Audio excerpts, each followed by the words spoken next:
Those Chinese characters represent tradition, resilience, and innovation.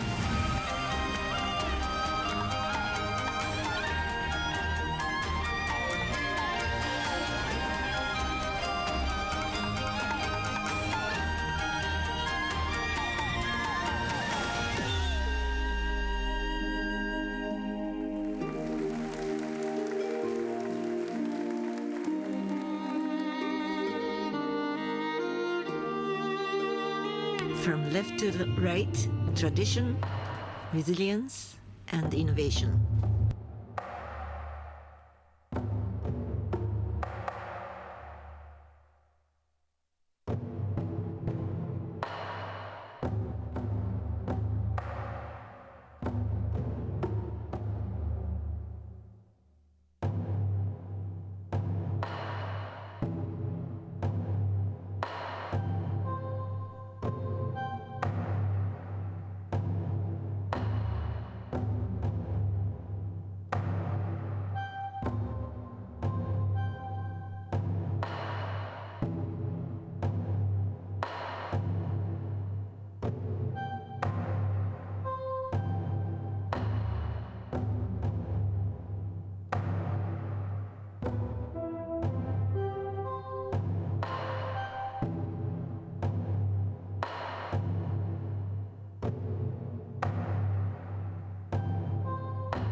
afternoon. Good afternoon, ladies and gentlemen. Welcome to Himeji. Dear members of the Understanding Risk community, welcome. It's wonderful to see you all here in Himeji. My name is Yoko Kobayashi.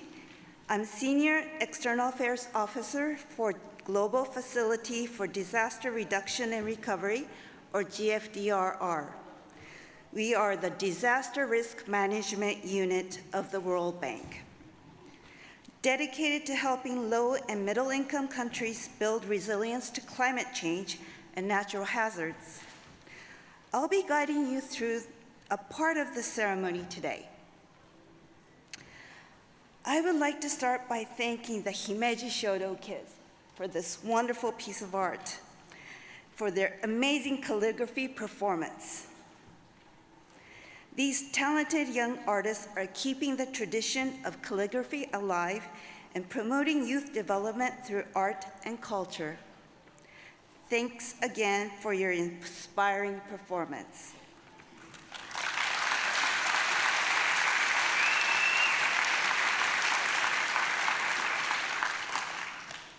As many of you know, Understanding Risk is a global community of experts and practitioners in disaster risk management. With over 20,000 members from all around the world, we gather every 2 years to share knowledge and experience. Today, we are thrilled to be in Himeji for the 8th edition of the Global Forum. We want to thank the city of Himeji for hosting this event, the Hyogo Prefecture for their invaluable support and contributions to the activities in Kobe, Himeji, Tajima, Kiraharima, and Awaji, and the government of Japan for its ongoing commitment to promoting disaster risk management. In light of this support, we are honored to have with us today distinguished guests. Mrs. Takako Matsumoto, wife of the Minister for International Affairs and Communications,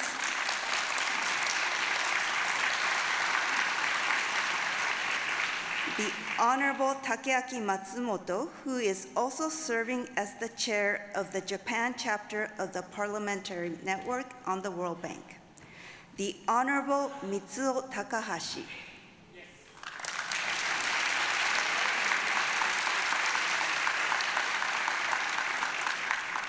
Parliamentary Vice Minister for Agriculture, Forestry, and Fisheries, and a member of the Upper House of Japan, the Honorable Motohiko Saito,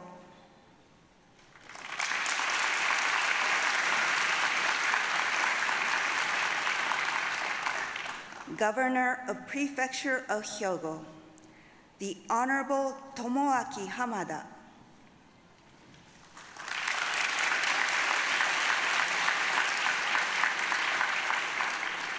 Chair of the Prefectural Council, the Honorable Hideyasu Kiyomoto,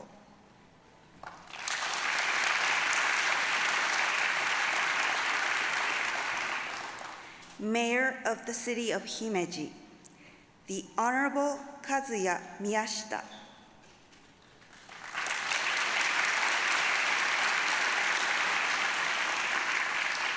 the Chair of the City Council of Himeji, and Mr.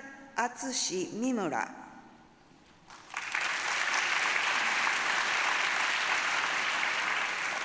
Director General of the International Bureau at the Ministry of Finance, Japan. We will begin the ceremony with remarks from Mr. Guang Chen, the Vice President for Infrastructure at the World Bank. Mr. Chen, please come to the stage.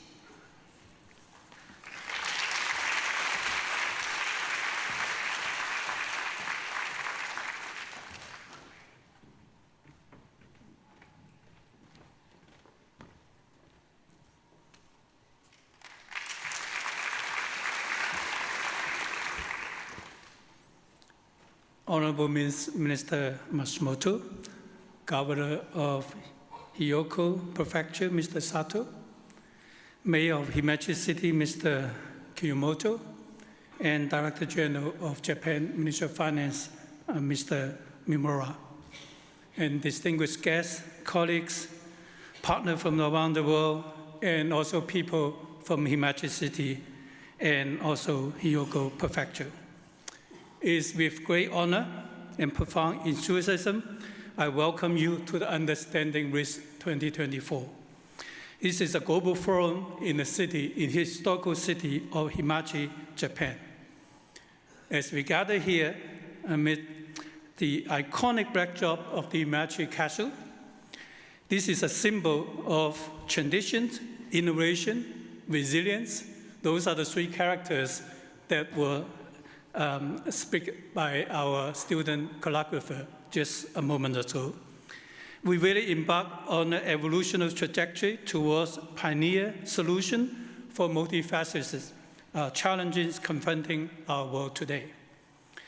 Before we delve into the rich discussion awaits us, I want to take a moment to express our deepest condolence to the life lost and community affected by the tragic earthquake that struck the Nato Peninsula on the New Year's Day this year. Our hearts go to the victims, their families, and all those impacted by the devastating event. But this event is also a backdrop against the event we have here today. None of us are strangers to disaster, and we remember many others impacted by calamity this year, such as the earthquakes in Taiwan, flooding in Brazil and other parts of Southern America, including Bolivia and Ecuador, wildfire in Guatemala, and severe flooding in part of East Africa, like Kenya, and also flooding in the Democratic Republic of Congo, the cyclone in Madagascar, and also, in fact, even last week, severe flooding in Florida, America. As we convene to address this global risk, let's keep in mind the urgent need for support and uplift those impacted by all these calamities. This forum, the UR 2024, stands as a testament to the enduring commitment of the World Bank and its partner, including the Global Facility for Disaster Reduction and Recovery, the GFDR, to drive disruptive innovation in disaster and climate risk management. Furthermore, UR has promoted partnership and brought regional, international, and national agencies together to think about how we make a more resilient world. Over the past decades, our collective effort, anchored by the Understanding Risk Conference initiative, this initiative has fostered a global knowledge partnership unlike many others. Born out of the World Bank's GFDR, the community now comprises of over 20 practitioners, experts from more than 200 countries and territories and about 5,000 organizations. And they serve as a beacon for collaboration, innovation, and shared learning in the field of disaster risk management. Today, we have many countries and organizations represented here in this beautiful city of Himeji, and making it the World Bank, the world's capital of resilience for this week. The overarching theme of UR 2024, again, traditions, innovation, and resilience, pays homage to Japan's rich experience in resilience building and its ongoing effort to address the challenge posed by natural disaster and climate change. As we convene in Himeji, we are also reminded of the transformative journey of the Hyoko Framework for Action in 2005 to the Sendai Framework in 2015, reflecting our collective commitment to advancing the disaster risk management at a global scale. Against the backdrop of escalating crises driven by climate change and natural disaster, the role of the World Bank as a development institution and knowledge bank has never been more vital. Our vision enhancement of the crisis preparedness and responsive toolkit, built on the foundational support by GFDR, underscore our steadfast dedication to supporting nations in bolstering their preparedness and responsive capacities. Moreover, UR 2024 will hold a particular significance as it preceded the 30 years anniversary of the Greater Hanshin Awaji earthquake, which happened 29 years ago. And this is a significant reminder of the progress we make in the adoption of Hyoko framework for action. As we reflect on Japan's enduring resilience in the face of adversity, we are reminded of the importance of global collaboration and solidarities in addressing these natural disasters.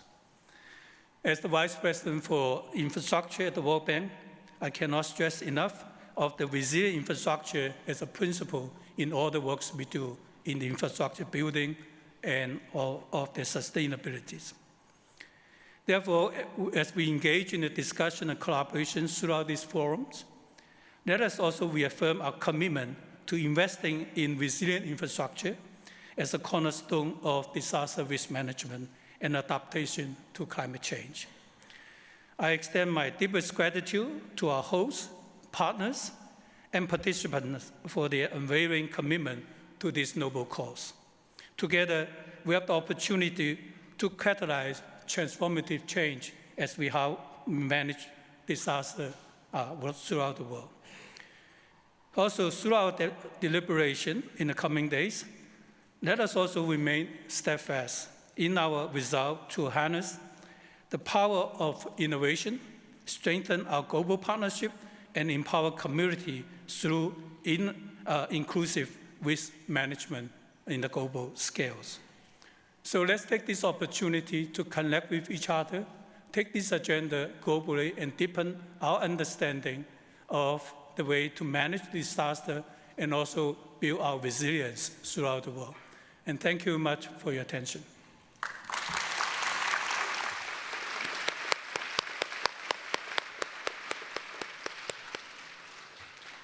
Thank you very much, Mr. Chen. Up next, it is my pleasure to introduce a video message from the Honorable Takeaki Matsumoto, Minister for International Affairs and Communications, who is also the chair of the Japan chapter of the Parliamentary Network on the World Bank.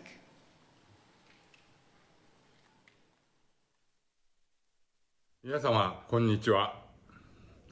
世界銀行防災グローバルフォーラムの兵庫県姫路市における開催、おいでいただいた皆様を地元として心から歓迎申し上げます。また、世界銀行国会議員連盟会長としても大変嬉しく思うとともに感謝申し上げます。世界銀行グループ、本部、東京事務所はじめ、関係の皆様のご尽力に厚く御礼申し上げます。我が国は第二次世界大戦からの復興にあたって世界銀行の大きな力をいただいてまいりました。私の父は60年ほど前に大蔵省の職員として世界銀行からの借り入れに携わっておりました。姫路、播磨、兵庫県にあっても道路等のインフラや産業基盤に支援を受けております。おかげさまで我が国は大きく発展をすることができ、支援いただく側から支援を支える立場にまで成長することができました。世界に助けられた日本だからこそ、世界銀行とともに世界に貢献する使命を担ってまいります。私もそのような思いで国際協力を大切な課題として、自民党国際協力調査会長、世界銀行国会議員連盟会長を務め、時代に合わせた開発協力大綱改定や世界銀行と連携した取り組みを進めてきました。我が国は阪神・淡路大震災、東日本大震災や豪雨による水害など災害の多い国と言わざるを得ません。被害を軽減できるように洪水対策、耐震化促進など防災対策を進めてきました。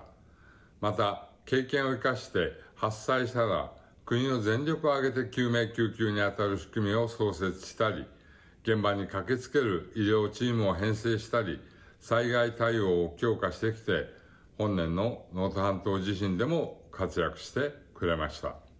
災害には常に新たな課題があります。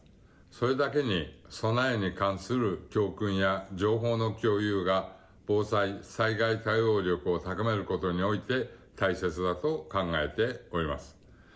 この度の防災グローバルフォーラムによって我が国はじめ世界の知見が広く共有され、世界の人々にとっての防災・災害対応力強化につながることを期待しております。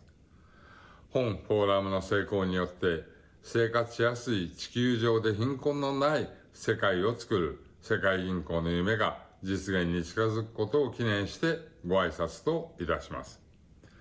日本国総務大臣衆議院議員松本剛明。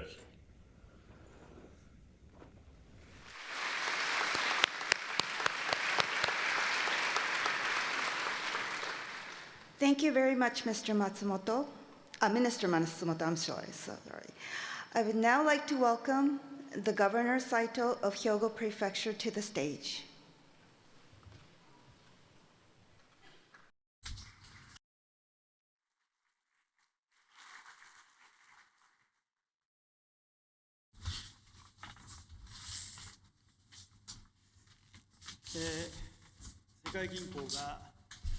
I would like to welcome the World Bank to host the Understanding Risk 2024 Global Forum in Himeji City, the first such forum to be held not only in Japan but also in Asia. On this opening, Vice President Guanchen and other related parties, and also Yoneyama-san and other related parties from Japan, you have made a lot of efforts to organize this event. Thank you very much. I believe it is very significant that many people from Japan and abroad gather to discuss the theme of these three: tradition, innovation, and resilience at this time before January 2025, which will mark the 30th anniversary of the Great Hanshin Awaji earthquake. In the recovery and reconstruction from the Great Hanshin Awaji earthquake of 1995, Himeji Prefecture has been working on creative reconstruction in collaboration with its citizens. The model of creative reconstruction, which was born in the aftermath of the Kobe earthquake in 1995, aiming at building a better society than pre-disaster, has been carried over to and utilized in the reconstruction from the Great East Japan earthquake and other disasters, and was included in the UN Sendai framework for disaster risk reduction in 2015 as Build Back Better, and it is being utilized today for disaster recovery in Japan and abroad. Tomorrow, I would like to explain this creative reconstruction that our prefecture has undertaken in the keynote speech at the plenary session at the beginning of the forum tomorrow morning. In particular, this prefecture has made progress in building disaster-resistant communities by strengthening the initial response system and the local disaster preparedness, aiming to become the advanced disaster prevention prefecture Hyogo. In addition, in order to repay the warm support we received from all over the world after the earthquake, as well as to pass on the experiences and lessons learned from the disaster, we have provided assistance to areas affected by large-scale disasters overseas, including the earthquake in Turkey last February and Ukraine in wartime. The keynote speech will introduce these efforts, which will be used as a reference for strengthening disaster preparedness in each country as natural disasters become more severe and more frequent around the world. Next year, from April to October 2025, the Expo 2025 Osaka Kansai will be held here in this Kansai region, attracting many people from Japan and abroad to visit the Kansai region and drawing the attention of the world. In preparation for the expo, the Hyogo Prefecture is developing the Hyogo Field Pavilion, in which local residents will take the initiative in showcasing the fields of activities that embody the SDGs, so that many people can come, see, learn, and experience them. As part of this project and its efforts, and by combining tours and DRR learning experiences at DRR-related facilities with field pavilions projects and others in the prefecture, we are promoting DRR tourism, which is expected to have a synergistic effect of studying DRR while having fun, and raising DRR awareness while enjoying local attractions. This global forum, which will be attended by participants from all over the world, is an excellent opportunity for participants to experience the DRR tourism that the prefecture is promoting. We have prepared 4 study tours in Kobe, Hanshin, Awaji, Kitaharima, and Tajima, and I have heard that we are receiving many applications already. We are also preparing a program for visitors to experience here at the Himeji tomorrow. If you have time, we would like you to experience it as well. We also consider the Expo 2025 Osaka Kansai, which opens next April, to be an important opportunity to disseminate our prefecture's concept of creative reconstruction. And for this reason, we will hold the Hyogo Expo Week in September 2025 during the Expo period under the theme of creative reconstruction from disasters, and hold symposia and other events intensively. Among other things, we will hold a Creative Reconstruction Summit where leaders and others from disaster-affected municipalities in Japan and abroad will gather to exchange opinions on the creative reconstruction and disseminate the results of the summit to the world. We would like to use this knowledge gained from these discussions at the UR 2024 as a legacy for the discussions at next year's summit on creative reconstruction. Finally, I would like to thank the World Bank, Himeji City, and other related organizations for their efforts in organizing this forum from the bottom of my heart. I would like to conclude my remarks by wishing this forum a fruitful and successful event, and the best luck to all those gathered here. Thank you. Congratulations.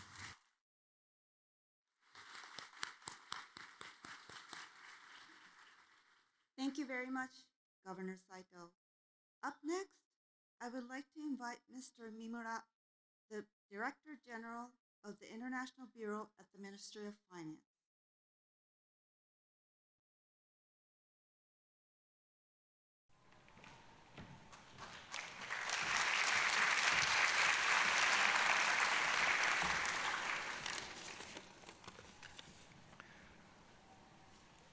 Honorable Minister of International Affairs and Communications, Mr. Matsumoto, Honorable Governor of Hyogo Prefecture, Mr. Saito, Honorable Mayor of Himeji City, Mr. Kiyomoto, Vice President of the World Bank, Mr. Chen, ladies and gentlemen, it's an honor to address you today on behalf of Japan's Minister of Finance at the opening ceremony of this Understanding Risk Global Forum 2024.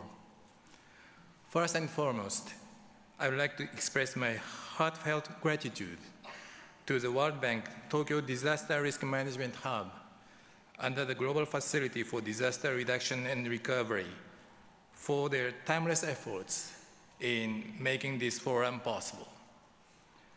I would also like to extend a warm welcome and sincere thanks to all the participants from various countries across the globe.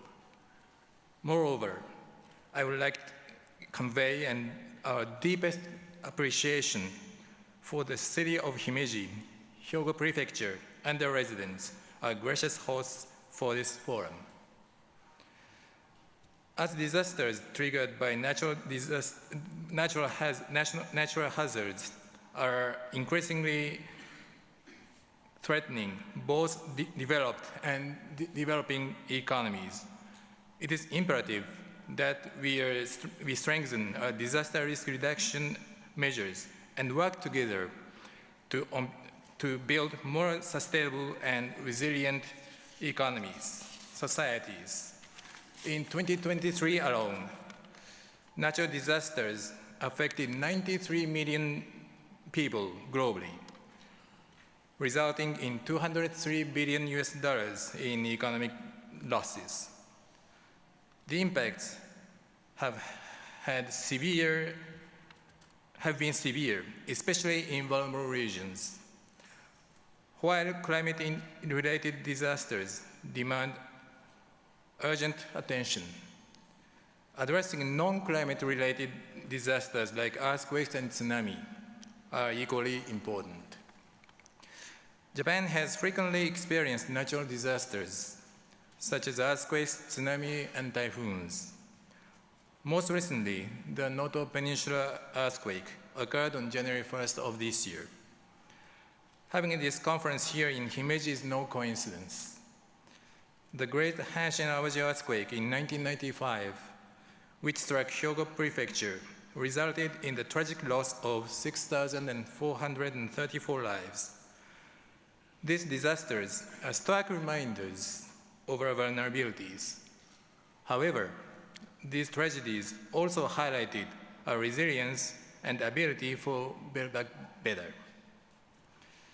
In response to the Great Hanshin-Awaji earthquake, Japan has revised its basic disaster management plan to be more concrete and practical, and invested heavily in improving building codes and urban planning. Strict building regulations now mandate the use of earthquake-resistant materials and construction techniques. Comprehensive disaster drills and early warning systems have been established to ensure rapid and effective responses for future disasters. We believe it is our responsibility to share these lessons and collaborate with the international community to advance disaster risk reduction and mitigation efforts. Throughout the Japan World Bank program for mainstreaming disaster risk management in developing countries, Japan has been working closely with the World Bank to enhance disaster risk management capacities in developing economies. Moreover, Japan, with the World Bank support, has led Southeast Asia Disaster Risk Insurance Facility, or CDRIF, which aims to strengthen the financial resilience against climate and disaster shocks in ASEAN region. Japan will continue to provide support to enhance resilience against natural disasters through these programs. This forum provides a vital opportunity for governments, international organizations, the private sector, and academia from across the world to come together to share knowledge, technologies, and policies on disaster risk reduction. We anticipate vibrant discussions on new approaches to address imminent challenges, particularly through the use of advanced technologies, data, and innovative financing methods. Last but not least, the Japanese Minister of Finance remains fully committed to promoting international cooperation and supporting the enhancement of disaster risk management capacities in other economies. Together, let us find pathways to reduce future disaster risks and achieve sustainable development with tradition, innovation, and resilience. Thank you for your attention. ありがとうございました。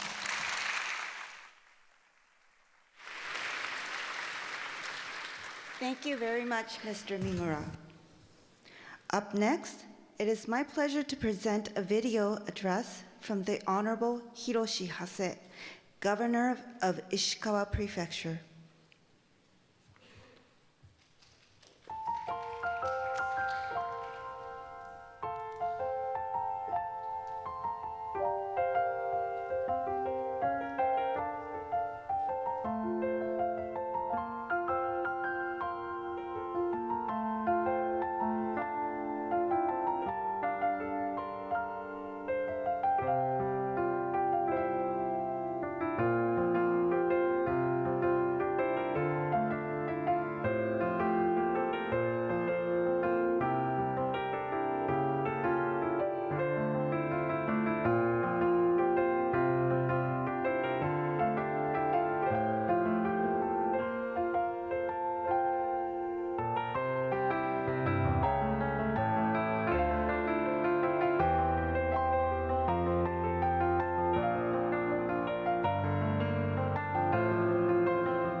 はい、皆さんこんにちは。石川県知事の長谷博と申します。今回こういう機会をいただいて本当にありがとうございます。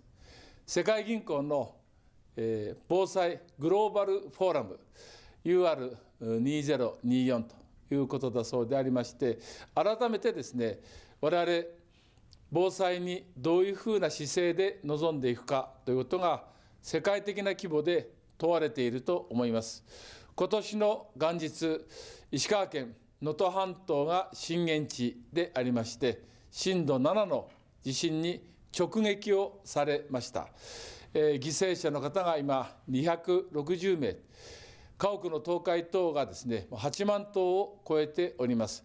大変厳しい環境の中で、今、石川県は復旧と復興に取り組んでおります。そのテーマはですね、創造的復興であります。能登半島のこの地域の伝統を守りながらも、革新的な技術を持ってですね、将来を目指していこうと。こういう観点でですね、創造的復興、能登の素晴らしさを守りながら、自然や豊かな文化を守りながら、新たなレジリエンスを目指していこうと。おそらくこれは皆さん方のフォーラムに共通の観点ではないかというふうに思っています。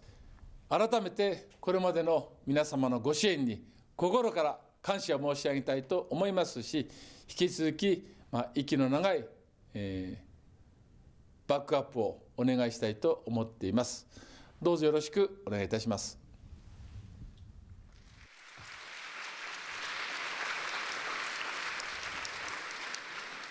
Thank you, Governor Hase.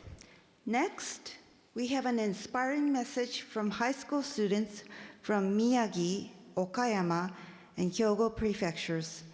Over the past weekend, they voluntarily gathered to discuss and commit to disaster resilience. These passionate young individuals are dedicated to creating a safer future. And today, they will present a disaster risk management declaration to our global community. Please join me in welcoming the students from Ishinomaki Nishi High School, Soja High School, Himeji Commercial High School, and Maiko High School to the stage.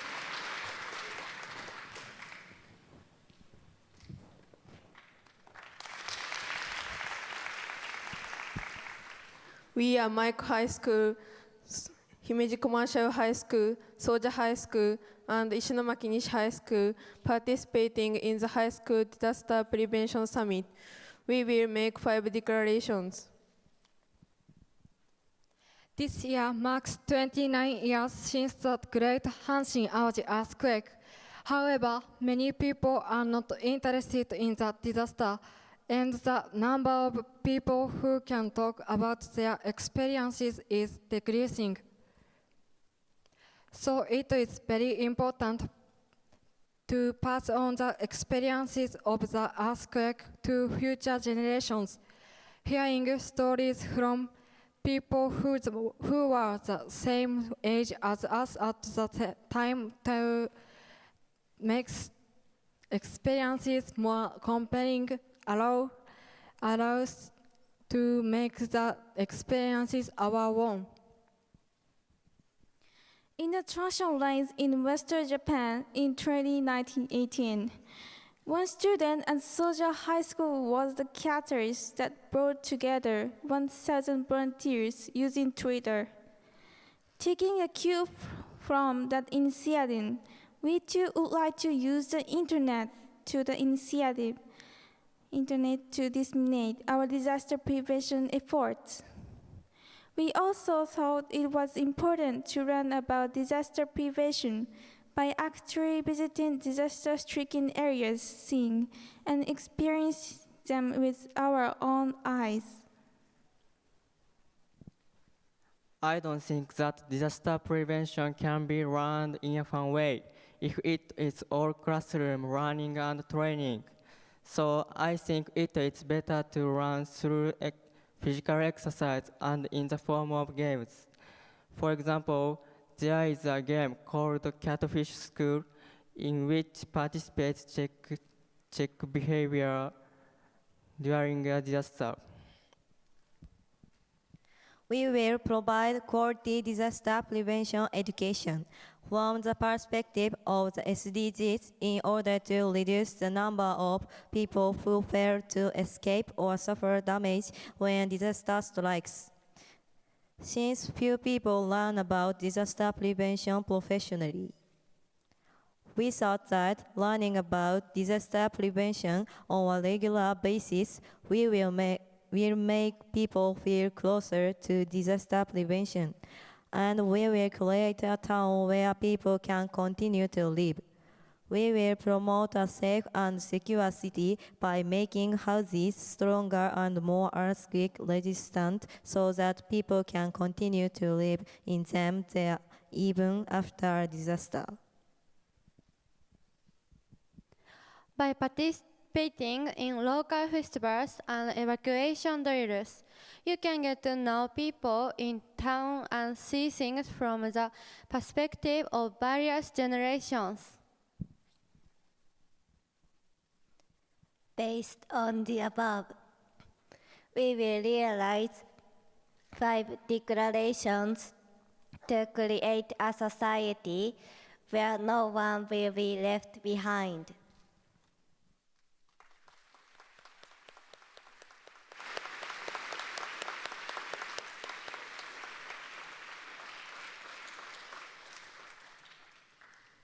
I would now like to invite World Bank Vice President Mr. Guang Chen up on the stage again to receive the Disaster Risk Management Declaration.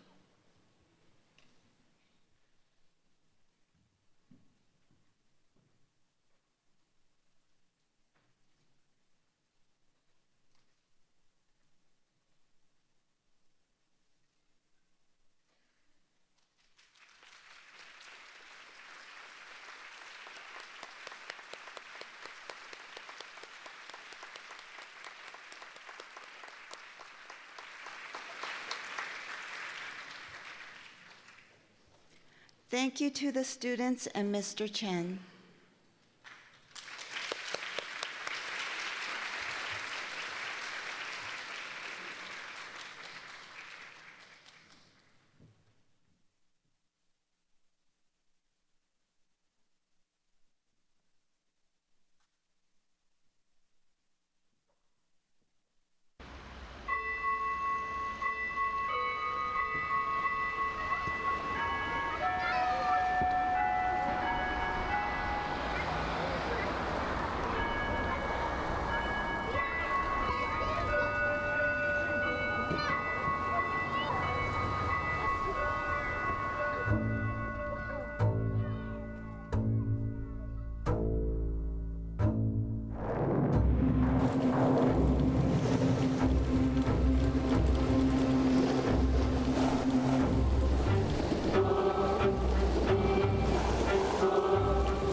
Japan has faced numerous disasters and has gained invaluable lessons from each experience.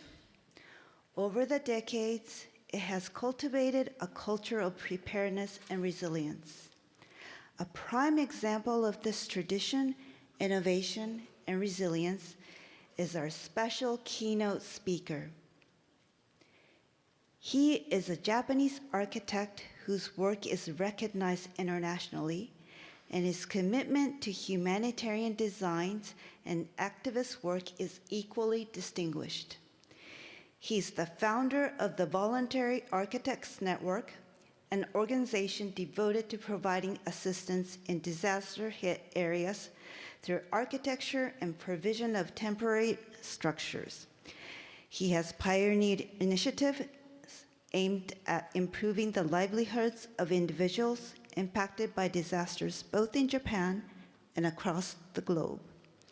He has been awarded multiple international honors, including the Pritzker Architecture Prize, the Mother Teresa Memorial Award for Social Justice, and the Princess of Asturias Award for Concord.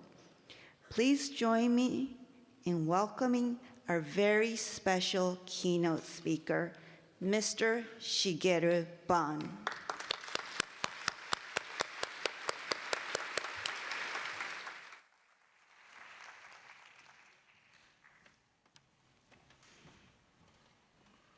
Good afternoon. It's really my pleasure to be here to present my activities all over the world. I'm a practicing architect, but also I organized a voluntary team to build temporary housing and temporary shelters all over the world. Let me start my slides. 1985, I started developing structure out of recycled paper tube. Before people start talking about ecology, recycling, sustainability, so on, can we start slide? So this is an exhibition I organized in 1986 for the Finnish architect Alberto. I didn't want to use the wood because for temporary use, I didn't want to waste such a precious material after that exhibition is over. So this is a paper made of recycled paper, which was all over my studio after we finished fax roll, tracing papers, always papers should remain. I kept them to use for something else, and I used for the ceiling and the partitions. Then I started testing the material to be used for the building structure. Next, please. Then I designed my own weekend house in order to get the government permission to use such an unusual material for building structure. This was built in 1990. This is first permanent building out of recycled paper with government permission. It still exists, but I have no weekend working all over the world, so that the house is still empty. Next, please. Year 2000, already people start talking about the environment. This is the World Expo in Hanover, in Germany. The main theme of Expo was environmental issue, so that I was chosen to build Japanese pavilion. This is made of locally available paper tube. The part of the contract we made with this local company, they have to collect all the paper tube after building demolished in order to recycle again. Even I didn't want to use a concrete foundation. This building has no concrete foundation. We made a wooden box filled with sand instead of concrete. Even membrane. Normally we use the PVC membrane, but PVC is not environmentally friendly. So I made a paper membrane, waterproof, fire protected. We covered over 2,500 square meter paper tube structure. This is the biggest structure made in recycled paper tube. Next, please. 1994, east side of Africa in Rwanda, as you may remember, there was genocide. Over 2 million people became refugees. And this is refugee shelters organized by United Nations High Commissioner for Refugees. And I was very surprised to see the people freezing with a blanket. And I found out during the rainy season, they couldn't keep them warm enough with this kind of poor plastic sheet shelters. So I wrote a letter to United Nations to improve this shelter condition, but I got no reply. So I had to go to Geneva, headquarters of the United Nations High Commissioner for Refugees. without any appointment. And I was very lucky to meet a German architect who was responsible for shelter construction. And that time, I was hired as a consultant because of the following reason. Originally, this is a typical refugee shelter, and the refugees have to cut the trees by themselves to make a frame, and they put the plastic sheet given by United Nations. However, over 2 million people cut the trees. This area used to be the forest, but all the trees gone, and they go much further to cut more trees. So this became very serious deforestation and the environmental problem. So that the United Nations started providing them aluminum pipes. But aluminum was very expensive material locally, so that the refugees sold them out for money to cut trees again. So this was not a good solution. So that was the timing I proposed my idea to make a shelter out of recycled paper. Next, please. So this is 3 prototypes I built in Switzerland. And also I wanted to make something more comfortable. However, because of the United Nations policy, we are not supposed to give them something too comfortable, because if that is too comfortable, they're going to stay there longer. So that I got only $50 per unit in order to stop deforestation. So this is a paper tube shelter, just it costs only $50. Next, please. Year after, 1995, in city of Kobe, Japan, we have big earthquake. Over 8,000 people were killed. And also some of the area was totally burned, fired after the earthquake.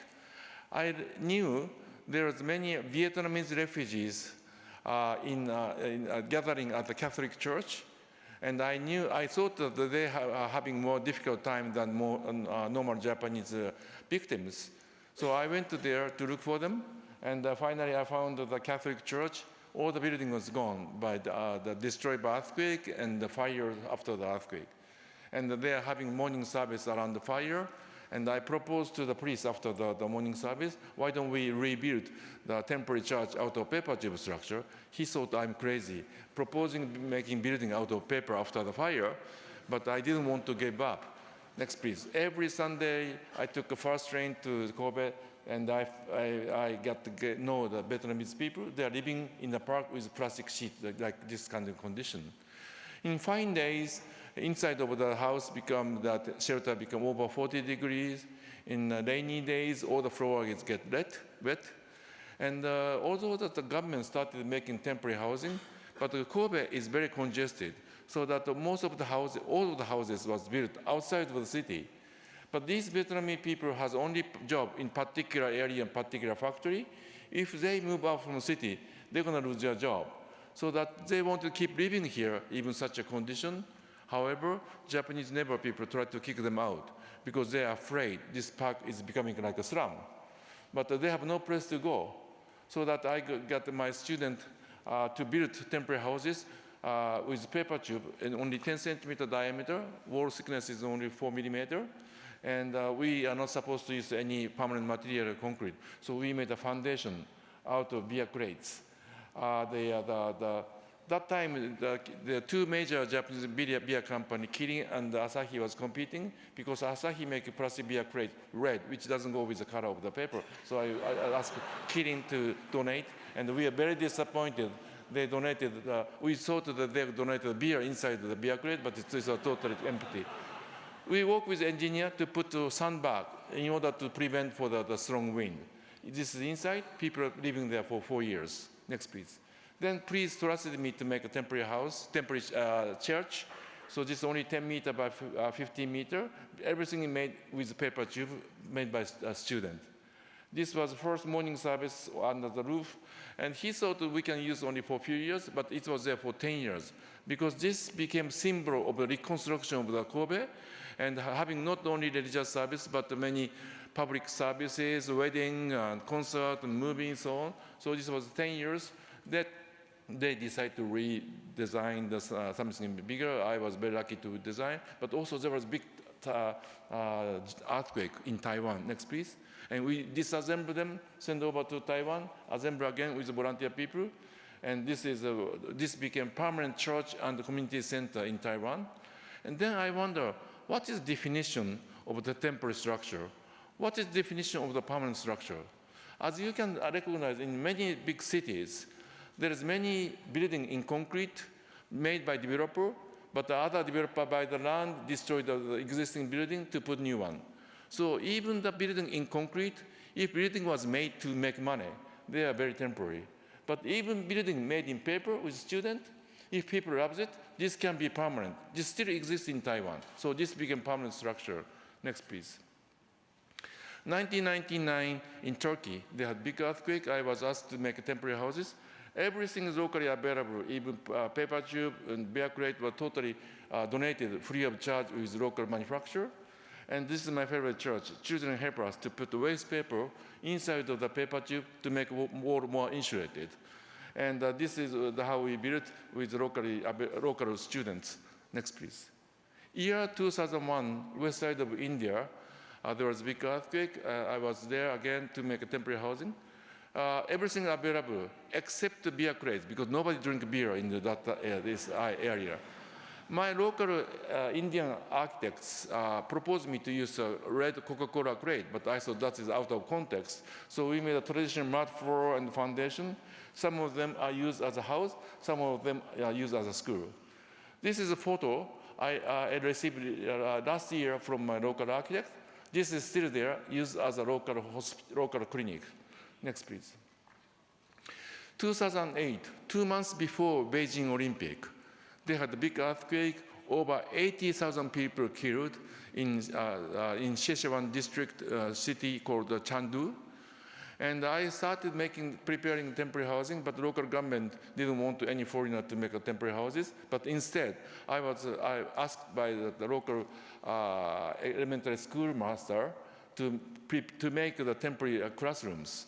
So I brought my Japanese student, working with local Chinese student for 5 weeks, using locally available paper tube. We made wooden joint, and everything was done by student. We made 9 classrooms over 500 square meters. Next, please. This is the result, and students look so happy, and this school also exists in Chengdu. Next, please. 2009, L'Aquila in Rome, near Rome, and the old city, L'Aquila, was totally destroyed by earthquake. And do you remember him? Former Prime Minister of Italy, Mr. Berlusconi. He decided to bring the G8 summit to L'Aquila. That time, Russia was part of the G8, so that it's not G7. And immediately after the earthquake, I went to there and met the mayor. He asked me to design temporary concert hall, music hall, because L'Aquila is very famous for music. They have their own Philharmonic orchestra and school of music, but there are no place to play.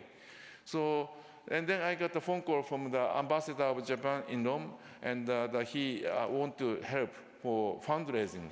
So this is the fundraising conference organized with Mr. Berlusconi, with former Japanese Mr. Aso. And I'm sure Mr. Berlusconi doesn't know what he's holding. He's holding paper tube. And because of this successful conference, I got €500,000 to build, next please, temporary concert hall.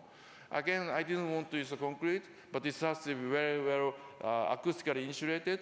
So this is very thick wall with the scaffolding and the sandbag to make very, very acoustically insulated wall. Just because so ugly, it's just covered with red curtain. And inside is paper tube with different diameter for the acoustical reasons. Exterior paper tube is part of a structure. This is opening concert. This also still exists in L'Aquila. Next, please.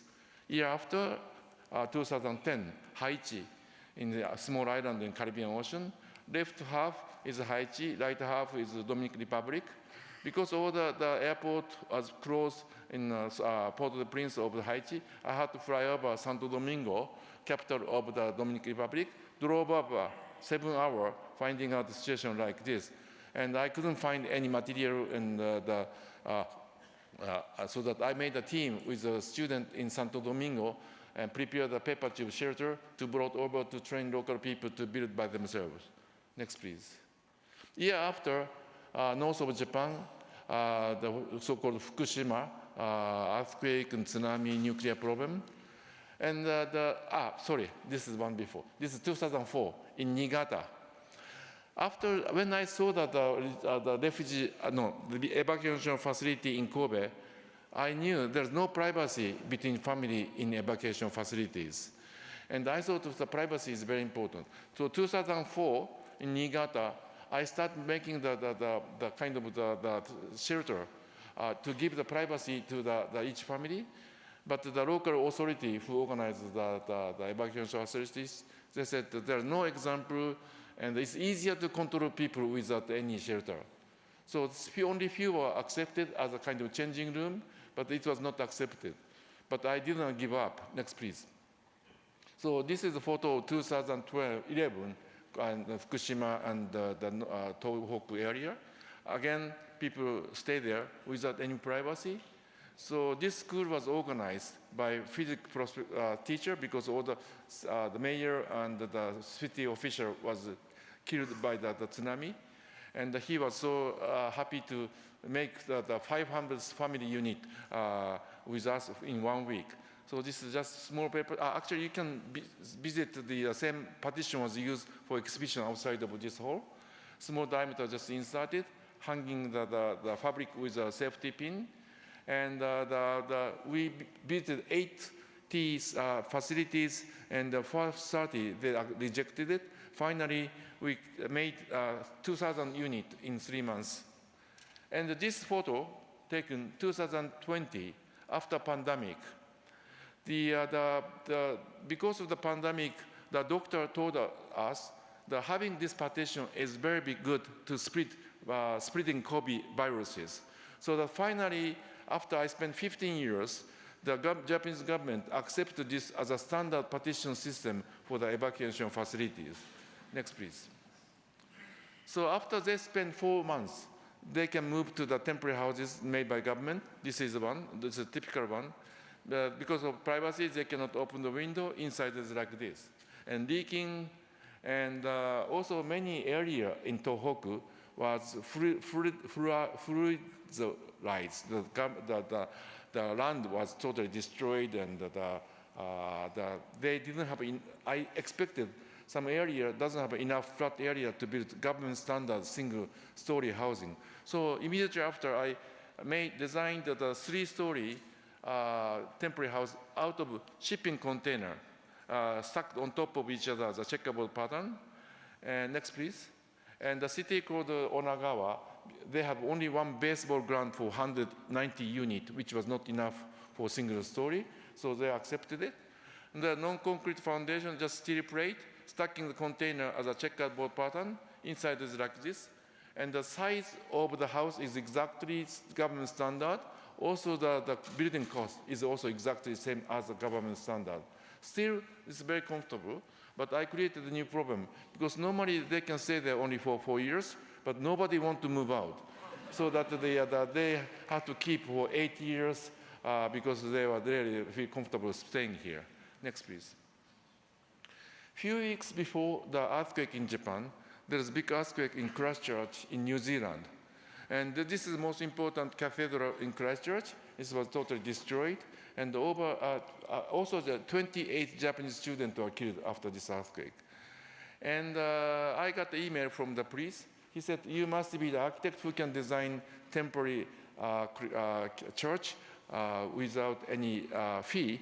I said, if the temporary church is not used, not only the religious service, but the public services, I'm happy to do it. So I'm very busy commuting the Tohoku area, but also I commuted to New Zealand. And the first thing I did is analyzing the geometry of this cathedral, finding out many rules, even including golden sections. So I used this same rule to design a new temporary new cathedral. Next, please. This is the result. This is locally available paper tube in New Zealand. The ground floor is made of shipping container. So this was meant to be temporary, but this became very famous tourist destination, so that they decided to keep it. And even the cross, this is the only thing that I had to fight with the bishop. She's here. She really loves the space, but she thought making the cross out of paper was very cheap. But I told her that in Japanese, by chance, that we call kami for the paper, which by chance it also means God. So I told her that making the clothes out of paper is very lucky, and she accepted. Now she's really loved with this clothes out of paper. Thank you. Next, please. 2014, in Cebu Island in Philippines, they had a big earthquake and also typhoon. We went to there with students to build temporary housing. We use the locally available woven bamboo. And in Philippines, there is a big beer company called San Miguel, but they didn't want to donate their plastic beer crates. So finally, I had to use the red Coca-Cola crates. Next, please. Next, please. 2015, Nepal, they had a big earthquake. I went to there, and most of the building built was with brick, which is not really good for earthquake. But I didn't want to waste this brick as a rubbish. So that I proposed the temporary, not temporary, permanent houses using this brick, but it has to meet Japanese earthquake standard. So this is a testing piece I did in Japan with a wooden frame filled with brick to meet the Japanese earthquake regulation. So this is the houses we built with the locally available rubbish brick filled in the frame of the wood. And also some area in higher in altitude in mountain. We also made a temporary, no, it's not temporary, it's a permanent elementary school because brick was not available. We just put the stone inside of the frame. It's also a permanent elementary school. Next, please. This is the temporary house out of paper tube structure in 4 different locations last year. First one, this was in Turkey, in Antakya, near Syrian border. In March, they had an earthquake, so we went to there, and I made this temporary house with the student from Ankara. And this is in Marrakesh, Morocco, and the same house with the local, made with local student. And this is also temporary house built in Hawaii. August last year, they had a big fire. There was a Japanese temple. They asked me to make temporary houses. Now we are under design of a temporary temple out of paper tube structure. This house was also same structure, built May last year in Suzu City, which is the most north location of the Noto Peninsula. They had an earthquake, and this is the same house we built with students. But this photo was taken January 1st this year. You may know we had a much bigger earthquake in Noto Peninsula, and this house was okay in May last year, but destroyed by the latest news earthquake in January. Raining on our house has no problem. So this is we prove that how strong our house is. Next, please. As you know, that the February 24th, 2022, Russia invaded Ukraine, and this is the situation of Ukrainian refugees. Over 3 million refugees were in Poland and staying in gymnasium, just like the situation after the earthquake. There are no privacy between families. So I collaborate with my friend, no, actually not only friend, I'm part of the member of a new European Bauhaus, created by President of the EU, Mrs. van der Leyen, and we collaborate with the member in Poland and Slovakia to make a shelter, paper tube partitions, locally available paper tube. This is my voluntary architects network, NGO, and building in Poland, Ukraine, Slovakia, Berlin, in Paris, like this. Next, please. Then, as you remember, Russia attacked the power station, so that I sent the firewood stove from Japan in Hokkaido, north of Japan. I found out there's very good stove, very lightweight, he can hold it, and also even they can cook with firewood. And he looks very happy receiving the fire stove, but he's injured and his house was totally destroyed by bombing. This is the first meeting with the mayor of the city of Lviv, Mr. Sadovi, west side of Ukraine. I start preparing affordable housing system with Polish students. And this is the first meeting last year in February. Next, please. So this is what we did with a Polish student. And this is a new system called styrofoam housing system. This is styrofoam foam core, normally used for the packing inside of the cardboard, or is used for the even insulation. It's very lightweight, and we just paint with glass fiber reinforced plastic, and it's a modular system. It's very lightweight. And this is not my invention. This is traditional technology to waterproof the roof, even making the middle-sized boat or even surfboard made with same technology. And just I applied this technology to make a modular housing system. We don't need any machine. And all the modular system was prepared in Poland. And we just brought over to Ukrainian review to build in one day with just students. So this is a system we try to use for the reconstruction. Because after the disaster, either man-made or the natural disaster, always contractor become very busy, and the normal building material become very expensive. So I'm trying to make the affordable housing without contractor, without using normal building materials. Next, please. This is also a project in review. This is Mayor Mr. Sadobi. He asked me to design the hospital 25,000 square meter. Because the Lviv is a city, it's the west side of Ukraine, it's rather safe. That's why there's many internal displaced people and also many injured people from the war. So that the city hospital is totally over capacity. That's why they like to make a new hospital. But also it's interesting that in Ukraine, they have biggest CLT stands for cross-laminated timber factory biggest in East Europe. They used to export to Canada, US, but now they cannot. So he asked me to design the hospital out of this CLT locally available. But according to Ukrainian building regulations, they cannot make such a size of the building in timber. It's just like Japan. We have very strict building regulation for wood. However, if we apply building regulation of EU, we can make such a hospital in timber. As you know that the Ukraine want to be part of the EU, so that Mr. Sadobi decided to make this hospital out of CLT timber. So this is becoming first building in Ukraine built with the EU building regulation in locally available timber. So it has very many meanings. So now we are under design. This is my sketch. Try to make out of the, without using metal connections, using some locally, this is kind of the idea I got from the Ukrainian traditional building, traditional houses. So this is a hospital. Only the four corner is concrete in the stair, emergency stair, and elevator. Otherwise, everything is made of timber. Construction will start next spring. Next, please. This is the last project in Noto Peninsula again. This is the same paper log house. We proved this was very strong for the earthquake.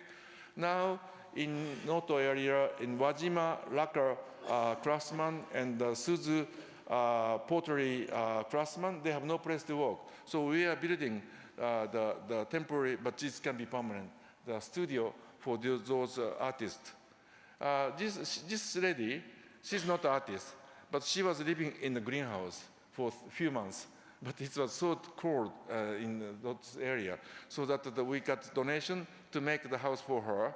So now she just got out from the greenhouse. Next, please. This is the last slide. This is also another project we are doing with the student. The Noto area is really beautiful with the timber structure and the Noto roof tiles, but they are destroyed. And normally they are destroyed by machine and become the rubbish. But there are no manufacturer anymore to continue building, making the tiles. So now with students, we are collecting them to reuse, to bring back to the original landscape and the original traditional houses by collecting, before that they're destroyed by machine, we are now collecting this to the use, so to not to make rubbishes. So we need continuous support from you in Noto Prince, that I like to continue building temporary houses or temporary structure to be, sorry, this is the last project, I forgot. This is the temporary house I'm building in Noto. But this can be permanent. This is a permanent structure with locally available timber. Again, stacking on top of each other, stacking a checkerboard pattern. So this is the first temporary house to be used permanently in Noto Island, and we keep building them. This is much more comfortable to be used as a permanent structure. Thank you very much.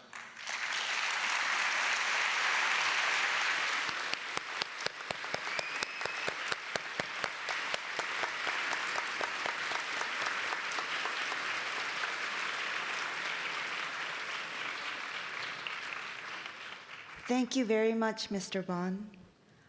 Our final speaker of the evening is our gracious host from the city of Himeji. It is my honor to introduce Mayor Kiyomoto of Himeji.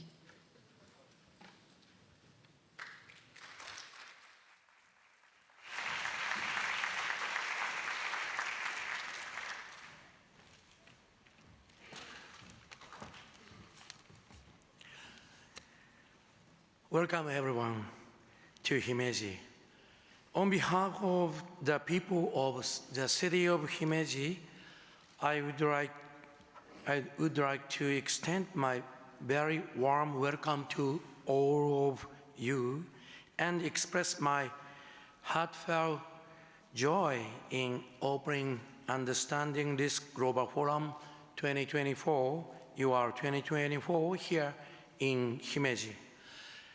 Let me begin by expressing my deepest condolence for all who perished in the 2024 following earthquake in Taiwan and the 2024 Noto Peninsula earthquake in Ishikawa Prefecture, Japan.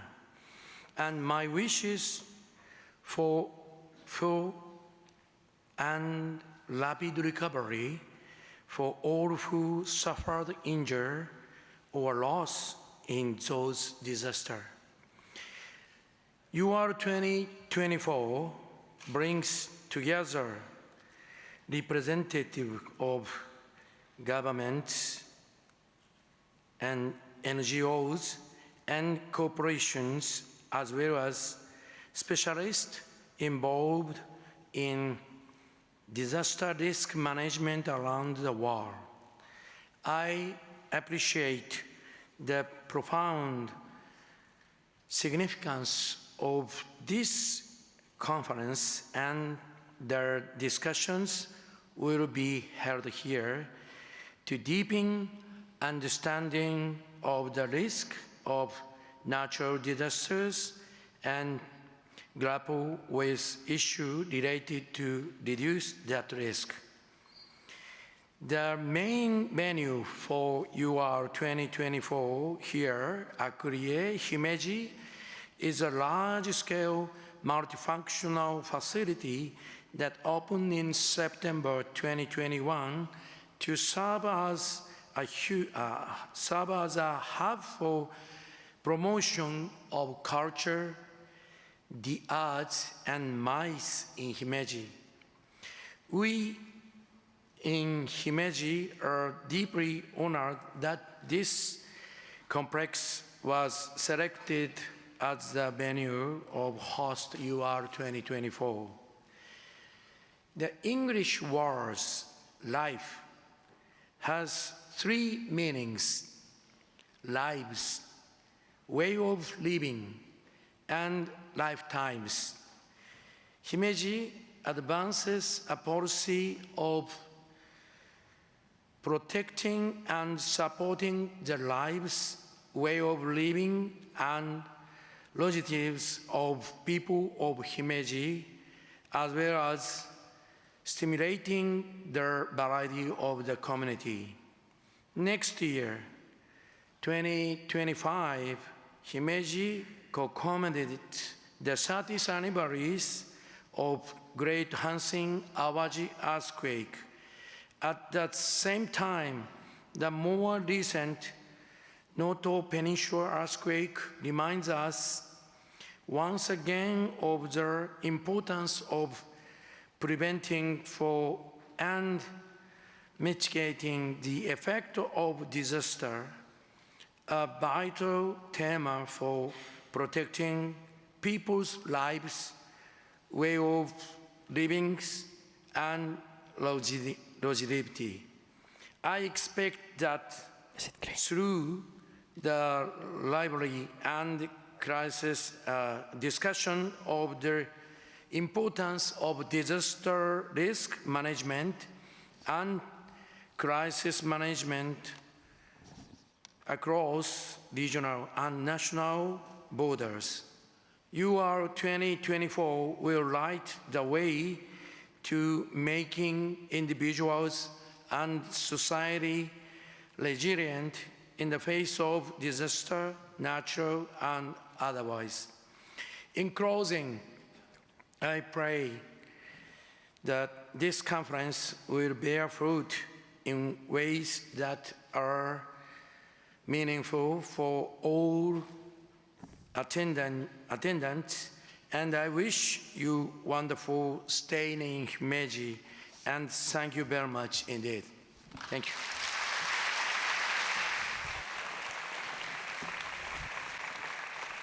Arigatou gozaimasu. Thank you very Mayor much. Kiyomoto. Very kind words.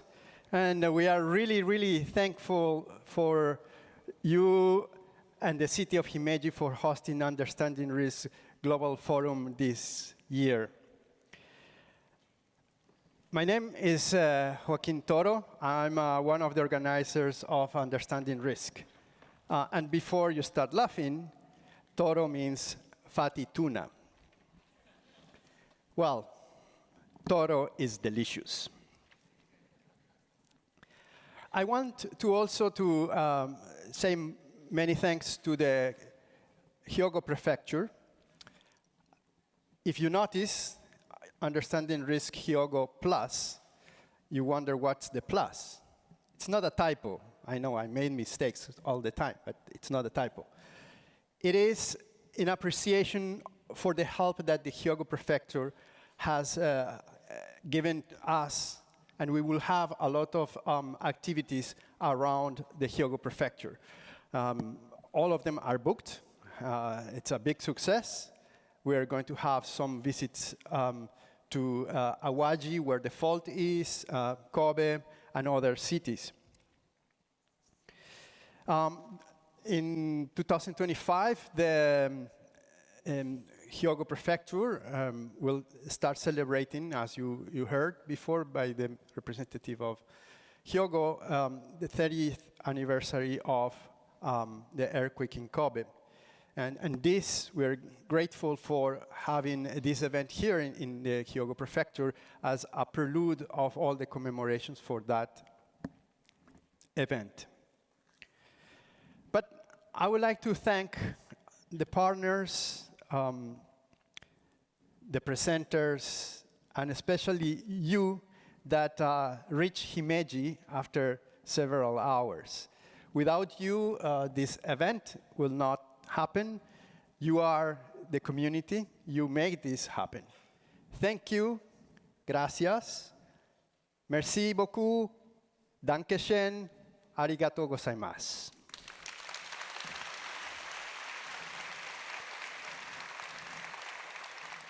We have around 135 countries represented in Himeji.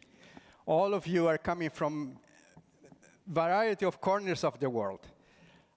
Maybe we can see the four corners. I think there's anybody from New Zealand? Yes, New Zealand. Argentina. We have people from Argentina. Yes, we have people from Argentina. How about the Pacific Islands? Ah, that's my people. Very good. Thank you. How about Caribbean? Yeah, we're rocking. Anybody from Africa? Come on, energy. Do we have anybody from Japan? Ah, very good. Are you jet lagged? No, I don't think so. I don't think so, because I was running early in the morning today, and I look at, I was nearby the castle running, and somebody was crossing the street on red, and I said, these guys are not from here. I met my friends that I met in Washington, D.C. in the first Understanding Risk, and also I met people that I met in Florianopolis, the recent event. But I'm excited to meet all of you, hopefully, more than 1,000 people here, and make friends. But also I'm excited for you to make connections with each other. As you know, Understanding Risk is not the regular event. We don't like ties. You can wear them. Sometimes we go off a script. Sorry, production, my fault. But Understanding Risk is recognized for having fun. It's recognized for learning with a smile very difficult topics. And also, we are openly receiving new connections to learn more from all the parts of the world. So, I know you're not jet lagged. Are you having fun? Well, let's have some fun. Please, stand up. So, we're going to do two things at the count of 3. And please, at the count of 3, 2 things, very complicated. 1, look around you, and if you have a person that you know, you just give a high five. Okay? Just a high five. At the count of 3, my friends. Oh, my. Okay. If you don't know, you just shake hands. Okay, that's the first thing. The second thing that you're going to do is that depending where are you coming from, remember the time zone that you are, you will say, good morning. The other person can say, good afternoon. Or someone is going to say, good night. Let's see how many matches. At the count of 3, 1, 2, 3.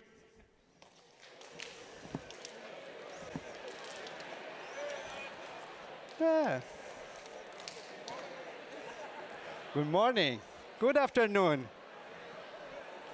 Excellent. A lot of high fives, a little bit of shaking hands, so I can see. That's it, that's it. Okay, you can sit down. You will have time to talk and introduce yourselves. That's very nice, that's very nice. And as you saw, this week we are going to have a lot of learning. You saw this week we are going to teach you Japanese. By now, we taught you 2 words. I'm not going to repeat them. Yeah, I will repeat. Toro and kami. And we have these 3 words that are very important for what we do. So I will try to teach Japanese to you. So the first word is tradition, and it's pronounced dento. Can you repeat with me? Dento. Okay, as we saw, tradition in this city, in this prefecture, and this country is embedded in their souls. We can see from the castle, the traditions that we had here for the painting of these beautiful letters. So, and also the food. Please enjoy the food. The second word is innovation. And innovation, we say kakusain. Kakusain. Kakushin. Kakushin. Yeah, I know. I know. It's my second native language. Come on, give me a break. But as we saw today for Mr. Bang, innovation is not just technology, it's how we use what we have and using it in a new ways. And we are going to see a lot of this week. But we are also going to see a lot of technology. And the last word, resilience, is Kyojinsei. Now you, Kyojinsei. Excellent. Now you know 5 words. And resilience, Kyojinsei, is what we're going to talk about the whole week. So my objective of this week is for you to go fluent in Japanese. But the idea also of understanding risk is to create connections, and sometimes very randomly. Yesterday I met the mayor in the corridor, and one thing we have in common is Che Guevara. Don't ask me why now. Maybe in the corridor I can explain to you. But as I said, understanding risk is very different, no? And instead of asking you to put down your phones, I will ask you to take their phones out, take pictures, exchange WhatsApps with your friends with these connections. Don't create another WhatsApp group, please. But use the event app where you can find more than the 1,000 people that are here and connecting. We have a lot of people, a lot of knowledge, and we thrive on these connections, and sometimes very, very random connections. Why a tech company with a community or a satellite imagery with an NGO? It's beautiful to see these connections that we have here in understanding risk. So, the moment that we were waiting for, and I need your help to ignite this stage.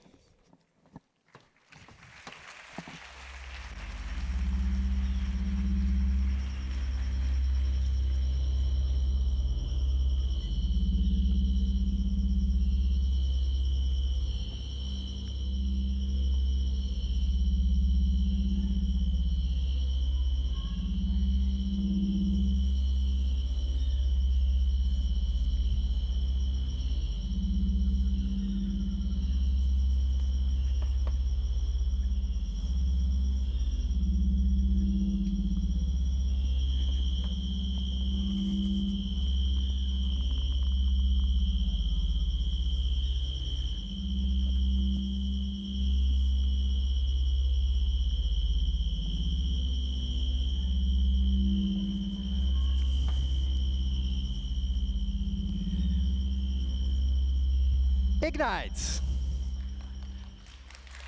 Thank you for your help. We did it. We did it. So what are the ignites? Ignites are a tradition in understanding risk.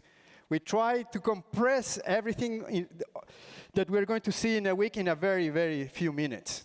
These ignites are even hyper-ignites. Before we used to have 5 minutes presentations, now we're having 3 minutes presentations. The presenters, the volunteers, are brave volunteers, I will say, that are going to present you some of the things they are going to do this week.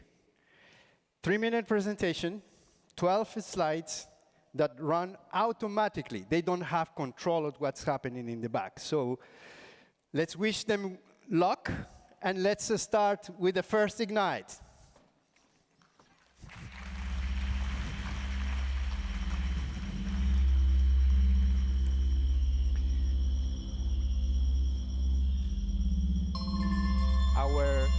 first igniter, Emiliano Rodriguez. Last week, I was watering the plants in the forest near the river. It's a beautiful sunset, it's a holiday, and I'm daydreaming. All of a sudden, I feel something wrong in front of me, and I walk back, jump, and I see a snake. It's a big snake. It's a beautiful snake if you see it from a distance. And then I kept thinking, how complex are the mechanisms that we have to respond to risk? If you think about it, it's first a feeling, then the action, and after that, the explanation of what's going on. Psychology calls that fast thinking and slow thinking. The system one is operating fast all the time and is telling you with a shorter path in the brain, move, danger. And then the other one is slower and it tells you, oh, this is a snake. That goes through a longer path in the brain, through the cortex. And they are really great to help us survive. They go fast, and they also have powerful things to do, like System 2 can take us to the moon. But they also make mistakes. Sometimes we see patterns when there are no patterns. For example, System 1 is telling me, I'm seeing snakes all the time since that day. But we also underestimate certain risks, that the risks that we don't see, like heat, or infrequent risks, like earthquakes, or risks that we never experienced before, like climate change. They just don't see it, they make mistakes. And this is why risk communications is so important and relevant today, because they can help us anticipate those errors that our human mind makes. And they can also help us understand why different people perceive risk differently, in line with our emotions, in line with our values, with our previous experiences, with our culture. And after working for many years with the World Bank doing risk communications projects in different countries, I also learned that risk communications is great at connecting different actors that work in disaster risk management. Some of these actors, they have different expertise. Think of the media, governments, communities, the experts. But risk communication is a great connector and can help them communicate and trigger meaningful conversations for them to exchange their different visions of risk. So today I have two invitations for you. The first one is a focus session that we will host on Friday, and it's called Breaking Barriers in Risk Communications. We will share examples from all around the world, and we will play a game based on a real scenario, and we will tackle risk by invisible volcanoes. That's happening on Friday, 9 a.m., and I'm co-hosting it with Lisa Robinson from the BBC Media Action. And then there's another one, another focus session that we will do on Thursday, that it's about artificial intelligence applied to risk communications. We built a prototype, we want to test it with you. It's an assistant that knows a lot about risk and that can help us and can assist us when we respond to emergencies. We want to show you the process, the limitations, the magic, and the potential. So I hope to see you in both activities. There will be entertainment and innovation. We may bring a couple of snakes to do the experiments. Thank you for your attention and enjoy understanding risk. Thank you.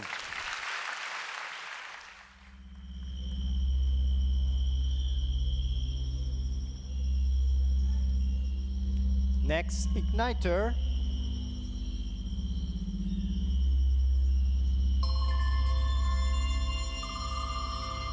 Soraya Ridanovic. Thank you very much. How are you all today? It's quite warm out there, isn't it? Well, what if I told you that this could be the coldest summer of your life? Is that fine? I don't think it's fine. Well, what if your decisions today could save a community tomorrow? Every year, more and more, we see lives upturned, homes, businesses lost, and hopes dashed by disasters. But what if your decision could change this? And what if there could be a more positive outcome? Consider this. 40% of Europe's critical infrastructure lies in areas of high wildfire risk. The cost is staggering. 2023 alone was the hottest year on record, and disasters across Europe costed more than 77 billion euros. That's more than the entire GDP of Croatia or Slovenia, with impacts bound to intensify. But there is hope. There's hope to take timely actions and manage your disaster risk. So where do we start? We can take risk data and analytics to prioritize better. What does this mean? This means managing more targeted investments, better public finances, and maximize the benefits for your communities. What else? We can also better understand financial impacts for future risks. So let's go back to where I started. Your decisions today can save a community tomorrow. This is no longer a question, but an affirmation of what you can do as decision makers, as practitioners, and as community members. So come join us on Wednesday at 3:15 in the main studio, where we'll learn how to scale up climate and disaster resilience and become active participants in resilience. In the session, we will hear from Romania on how to take risk-informed decisions in scaling up and strengthening critical infrastructure. We will also hear from Sendai City on how to take action and engage citizens in becoming a climate and resilient city. We will also hear from the European Commission on efforts and actions to enhance and boost EU resilience through the Union Civil Protection Mechanism, as well as the ambitious disaster resilience goals. And lastly, we will hear about the latest research from the World Bank and European Commission, which includes new costing of climate adaptation, which includes case studies, and also includes tools to help you make decisions better. So come join me on Wednesday, where we will help you in making and scaling up your climate and disaster resilience. Because in these gloomy forecasts and in the daily news of death, destruction, resilience ignites hope. In action invites disaster. So let's make smart and informed decisions together. Thank you very much.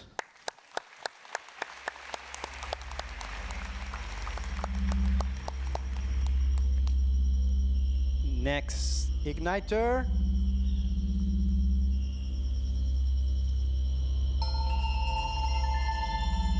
Klo Yonker. Imagine you're 14 years old, your family lives in extreme poverty, and you live near a war zone.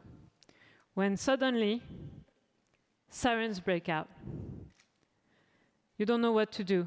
You need to seek shelter, but you don't know where to go. Nobody knows where to go.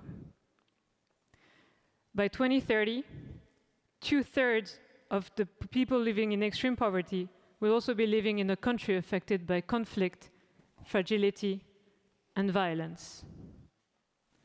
Of the top 20 countries most vulnerable to climate change and other disasters, 14 are also affected by conflict and fragility. These statistics are not isolated. These are just some of the examples of what happened over the last 2 years around the world. Different conflicts, different disasters, different countries. What we know is that there's a magnifying effect and an amplifying relationship between fragility, conflict, and violence, and disasters. Fragility, conflict, and violence hinder the capacity of countries to reduce, prevent, prepare for, and respond to disasters. Disasters, and the way they are managed, can exacerbate fragility and conflict.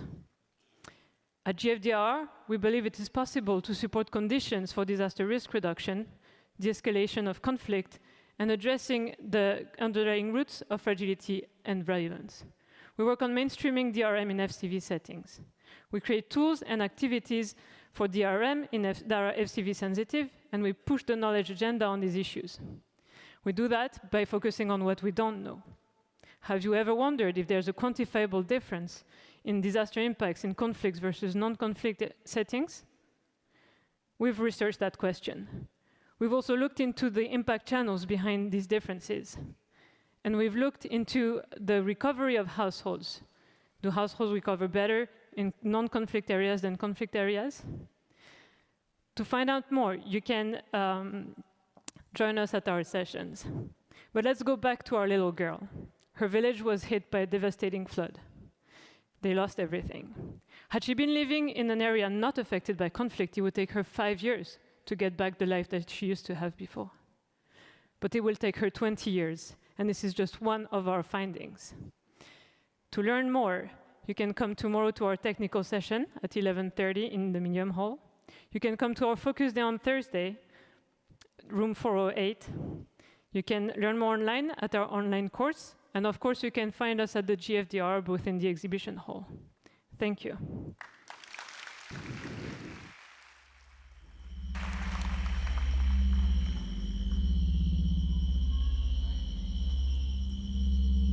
Our next igniter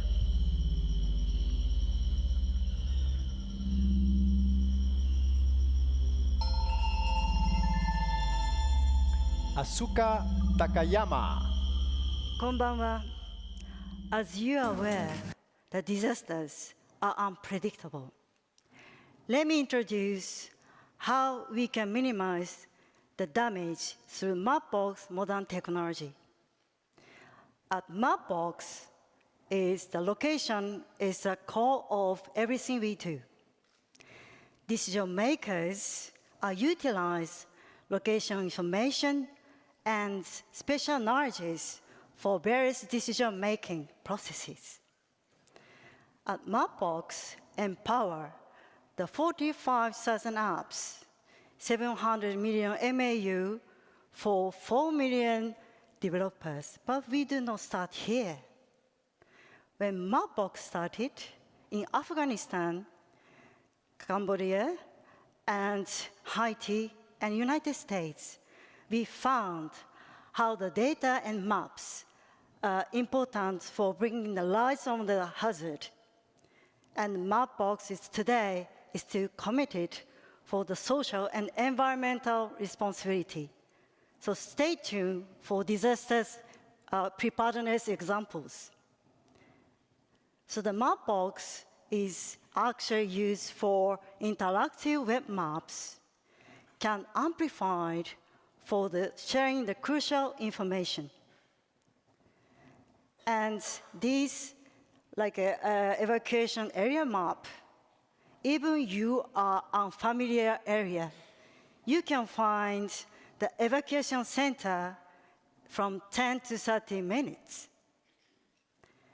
And this coming 3D tsunami maps. This one is aiming for preparing for evacuation plan. And this one is actually used for housing choices for developers area too. The Japan EQ locator. As mentioned, the maps for sharing the information. This display more than 600,000 earthquakes since 2000. Real-time Earth tracker. You can see where is the location and magnitude of the earthquake in the real time through this map. Even after disaster, you can find nearby shops. You can get the daily products through this map.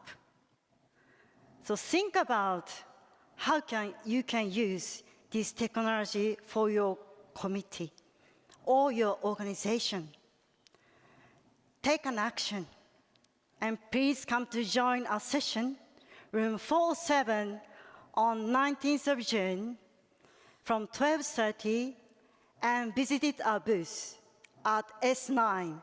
Thank you very much. ありがとうございました。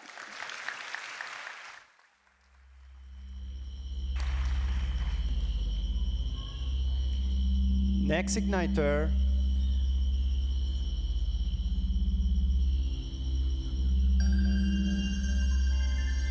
Brendan Youngman. The other day, as I was riding my bike through the urban jungle in Panama City where we live, my 2-year-old daughter asked me, "Daddy, isn't it scary in the forest with all these jaguars and those big green snakes?" And I said, "Those jaguars aren't so scary. You should try to do an Ignite at UR. That's pretty scary." What's really scary sometimes is looking at these maps and seeing the world change. Infrastructure, unplanned urbanization is quickly taking over natural ecosystems and existing green space. And this is leading to a range of climate resilience issues, from urban heat island effect, where more communities are suffering from increasing floods and landslides. So the question is, can nature-based solutions, like you see here in a project in Mozambique, be an answer to addressing both resilience, biodiversity, and community well-being? Or are these solutions too complex, and can we not scale them up? Now, Japan actually has a very rich history of nature-based solutions. In traditional temple infrastructure, there were rain gardens implemented. You can see them here. River restoration and the use of rice paddies for flood control are effective ways here in Japan to combine history and climate resilience. And beyond Japan, the World Bank and GFDR have been supporting nature-based solutions, from coral reefs and mangroves to provide protection against flooding, urban parks that fight flooding and urban heat, and also the protection of infrastructure in mountainous areas. The number of projects doing this is quickly going up, and GFDR has been a real driving force behind this, providing the innovation, technical assistance, and grant financing needed to take this from an idea to actual reality. And just one example is in Sierra Leone, where we helped the government in their Free Town to Tree Town campaign after a large landslide, planting over 1 million trees by now and creating 1,000 jobs for community members to plant trees and monitor and water these trees. Yet, NBS are not easy. Like any type of infrastructure, we need to design them, we need to model them, we need to find that combination of green and gray infrastructure that addresses climate resilience and bring these other benefits.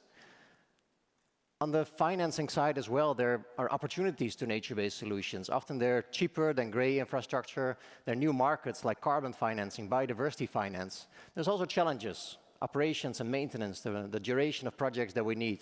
And we'll be talking about these things this week. So we invite you really to join us. We invite you to get your hands dirty on a real NBS here in the booth. We have sessions on the operations, of NBS, the identification and the modeling. Our team has actually mapped Himeji city here to look at current green space in this beautiful city and also look at opportunities where new nature-based solutions could be implemented. And we need you to go with us in the street, help us validate these models and see what works and what doesn't work. So here are two of the sessions that we have, a technical session, a focus day. We also have a plenary session on the financing side on Wednesday. So don't be afraid of the jungle and join us. Thank you. Woo! That was fun, no? No? Was it not fun? Cannot see you. Okay.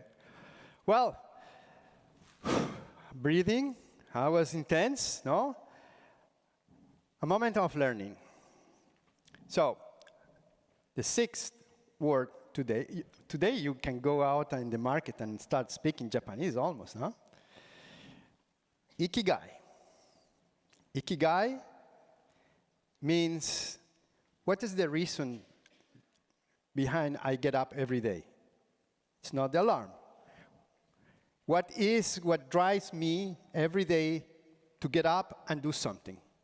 I think here we have a ton of people that have that very clear. It's to help somebody else in the worst moment of their lives. And to make that moment less painful if we can. So, let's move a little bit more. Get up, stand up, wake up. Somebody told me that it's jet lag, so we're moving on that. Okay, now that you know everybody, you have your best friend, so you're going to high five. And here's the trick. You are going to tell each other the number of hours that took you to arrive to Himeji from the city that you have left, not from the hotel, okay? At the count of 3, you will say a number, the other person will tell you a number, and then see who wins, okay? High five first, and then the number, okay? 1, 2, 3.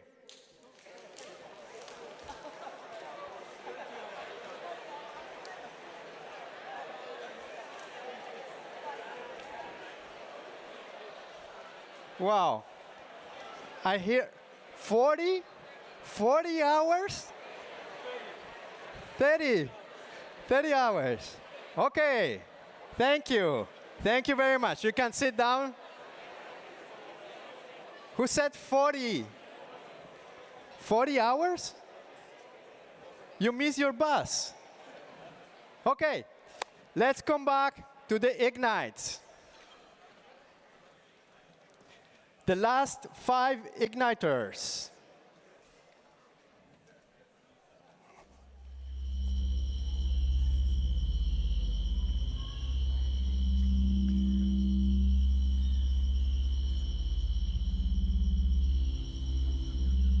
And the next igniter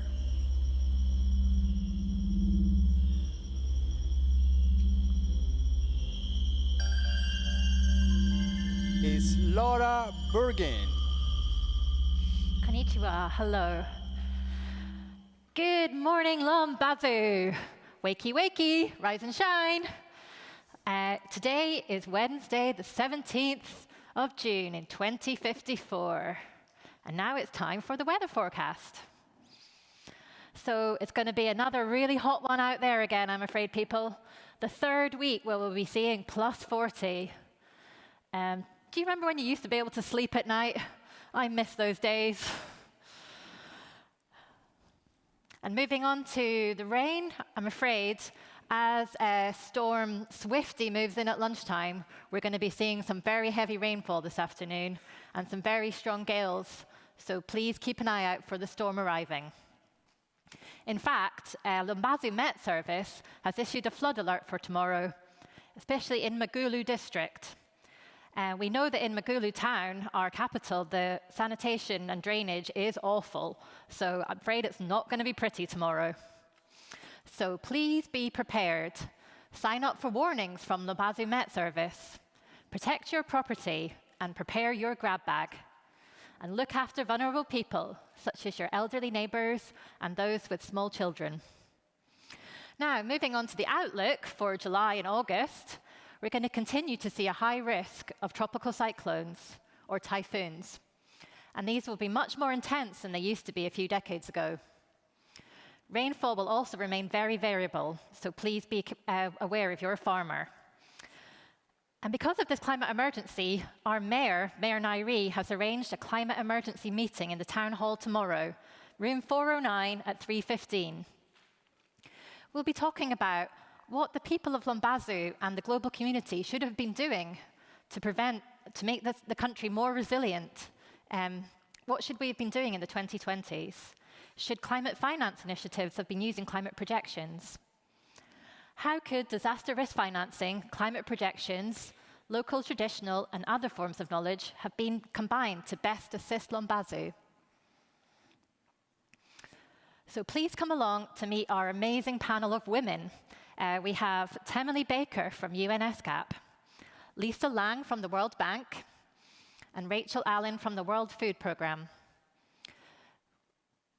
We'll also be joined by Mayor Nairi, also known as Nairi Pinder from the UK Met Office, and myself, who will be providing some expertise on climate information and climate services.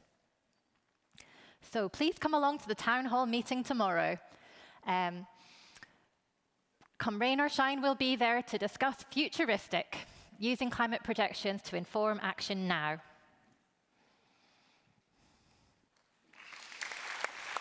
Thank you.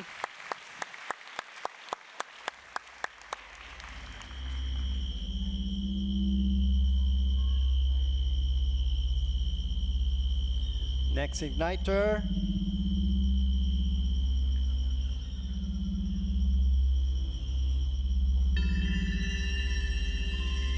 Sakiko Gambara.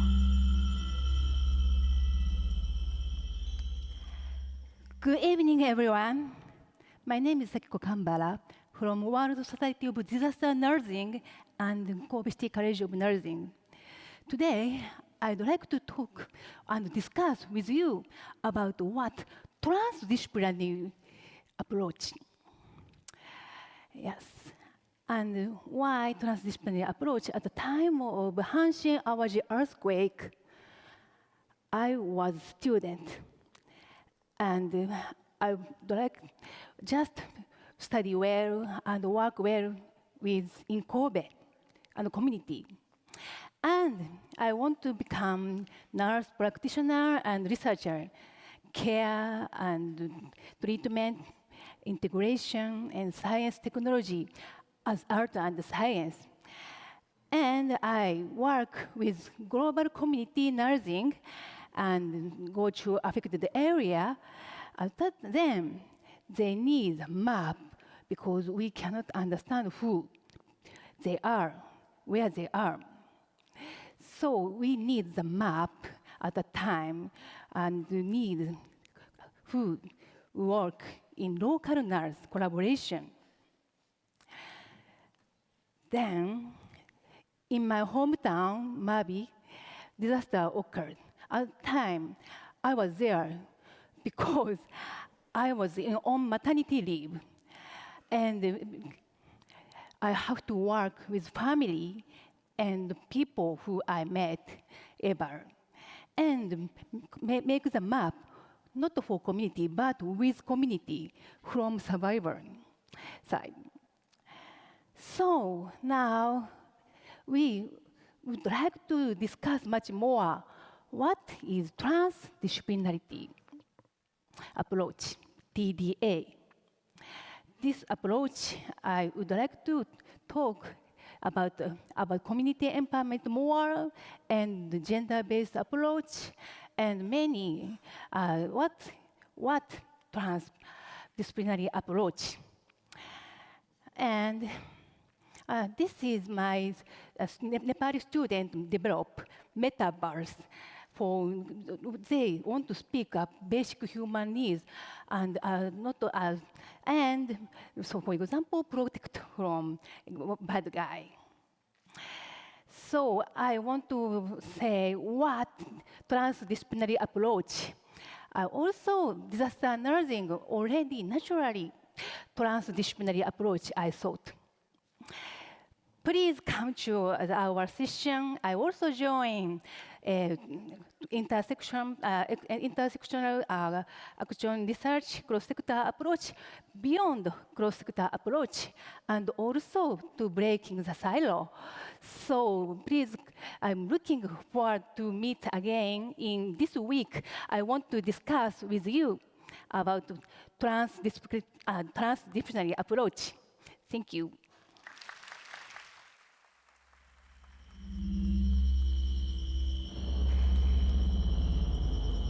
Next igniter.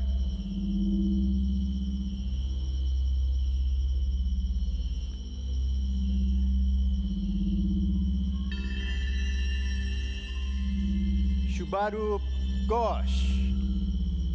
Konnichiwa.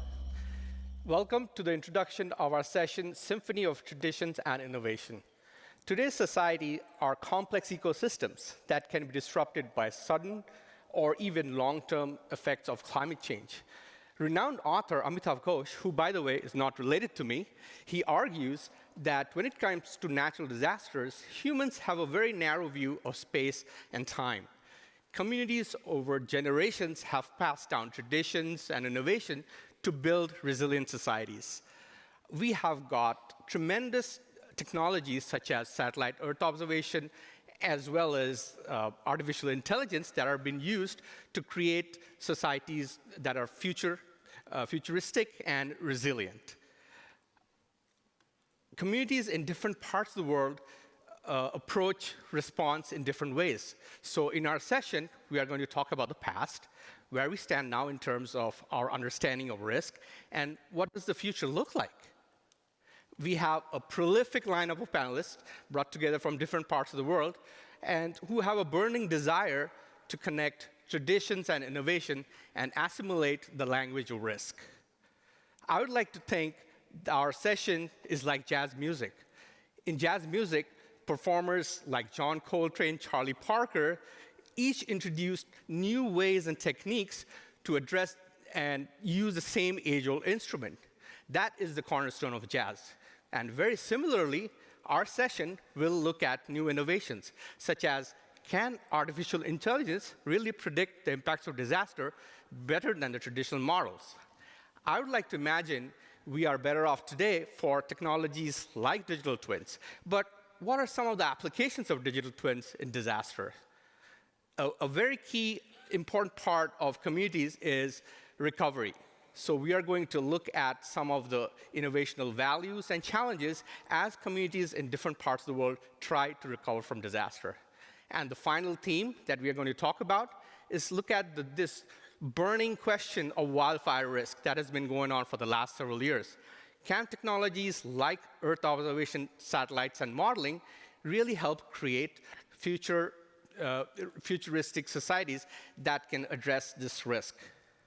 So all in all, we have brought together some terrific speakers who are going to talk about the very key impacts of technology on our societies. Famous author Jared Diamond talks about how societies either fail or succeed. So we are going to ask the key question: can some of these technologies that we have available be used effectively by societies to make decisions?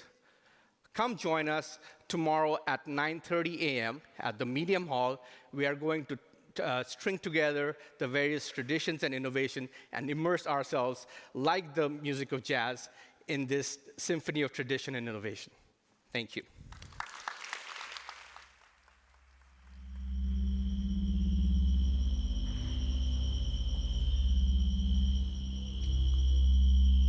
Next igniter.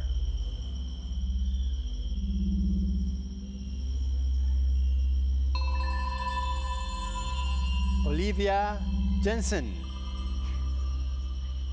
Trust.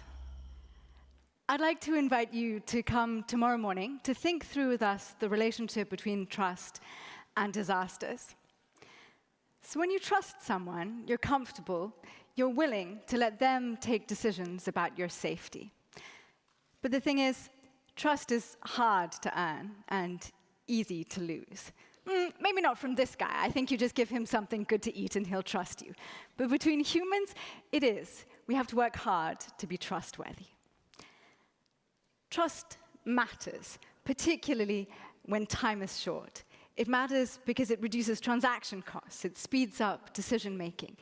It lowers anxiety, so the harm done by the disaster is lower. But it takes a lot to be trustworthy. You have to be competent, able. You have to be able to look after somebody well. You have to be benevolent. You need to have their interests at heart. And you have to have integrity, taking decisions on the basis of principle and not expediency. So tomorrow we're going to look at these issues specifically in relation to floods and in Japan. And we're going to hear about some breaking research about public attitudes to floods. We're going to think through how experts can play a role as bridges. And also, we're going to hear from Nagano Prefecture about their experience in building and rebuilding trust. But you know, it's kind of easy to stand on the sidelines and think, decision makers do a bad job. If it was me taking the decisions, I'd be fine. So tomorrow, you will take the decisions. Did you read these books when you were a kid? These are choose your own adventure. And when you came to the end of a little section, there was a question. Do you fight with the giant spider, or do you run into the dark forest and hide? And you chose what to do. And tomorrow we'll do the same. You will be the mayor of a city in Japan. It will be the rainy season, June, July. And there'll be a storm brewing. You'll need to decide how much information to give to people. But things may develop faster than you'd hoped. Maybe you receive information that the dikes may breach, and then you'll have to keep the media and other stakeholders on your side. And then, when all is over, when the storm is past, how will your community perceive you? What will have happened to your reputation? And will they be willing to follow you again next time you ask them to evacuate? Floods leave a long legacy, but they can also be very easily forgotten. What decision makers need is to evaluate that policy, and we need to think about how to make sure that process of learning happens. I've got 3 minutes. I can't earn your trust in those 3 minutes, so I'll just borrow some words from Ernest Hemingway. The best way to find out if you can trust somebody is to trust them. So I invite you to come along tomorrow morning at 9:30, room 408, to join us, to have a go at taking decisions and choosing your own adventure. If you like that, come join us again on Friday. We've got another session, a longer one, on risk know-how, and we'd really love to have you there for that too. Thank you very much.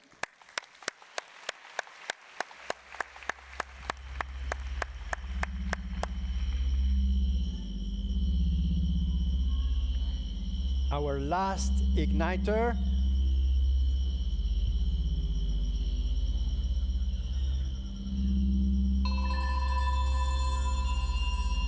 Benedict Signer. Thank you. You heard that it will be sunny tomorrow, so I decided to plan a trip to the pool. We're meeting Wednesday, 12:30 in room 408. As you can see, I was very excited and already got dressed up for it. We're still working on our spelling, so. Of course, there are many different types of pools, and people use pools in many different ways. Some to improve their health, others just to improve their tan. Some are Olympic swimmers, some just dip their toes in the water and have a drink on the side. So to borrow some words from our friends in Thailand, we could say, pools are same but different. And at least one button here has a T too many for this audience.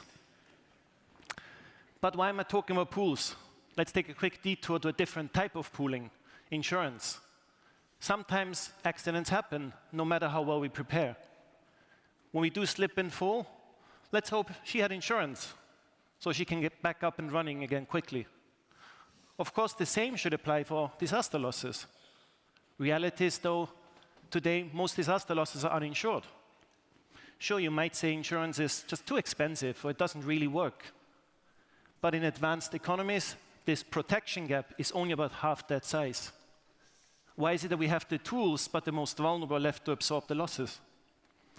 So as resilience risk pools, we work to make insurance available, effective, affordable, and fair for our members. And we serve over 80 countries with 1.5 billion people. You might still think of us like this: small, cute, stable, offering one product to our members. In reality, we've come a long way. We're probably both larger and more complex than you realize. We're trying to make do with limited resources in a technically and politically complex field, in a highly regulated industry. Sometimes that needs a little duct tape. But more importantly, it needs a lot of partners to make it work. There's the regulators keeping us all safe. There's reinsurance to top up the water when we spill a little too much. And there's our technical partners and donors to make sure that our members have a great day in the sun. Together, we've come a long way already.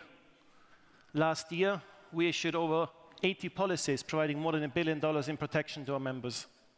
Definitely, some of us are much further along than others. Some are still learning how to walk. Many of you have been part of this journey. And over the next 4 days, we're looking for your products, your innovations, your ideas to continue this journey together with us. Come work with us to build a magic water park. Come join us on Wednesday to hear how far we've come already. Thursday afternoon to dive deeper into technical opportunities and some challenges. And Friday morning to co-create better ways of sharing risk information and risk data. When you come, please do bring your sunscreen and towels. Thank you very much.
Wow, that was amazing.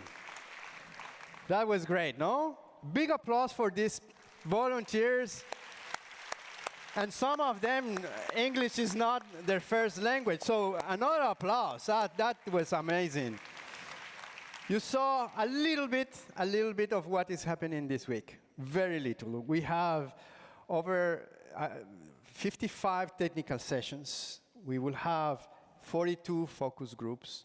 We have around 50 exhibitors in the exhibit line. The ones that Shugaru-ban was mentioning, built by these materials, please don't use them as a changing room, okay? We have 6 plenaries. We have activities outside of Himeji, walks in the castle. You have received invitations for that as well, no? Are you pumped? Are you pumped? I'm not sure. I think we need help. I think we need help from somebody very important. We're bringing the army to enforce fun. Let me introduce you to Commander Kinechi Yonemura, Camp Himeji, Japan Self-Defense Force. Commander.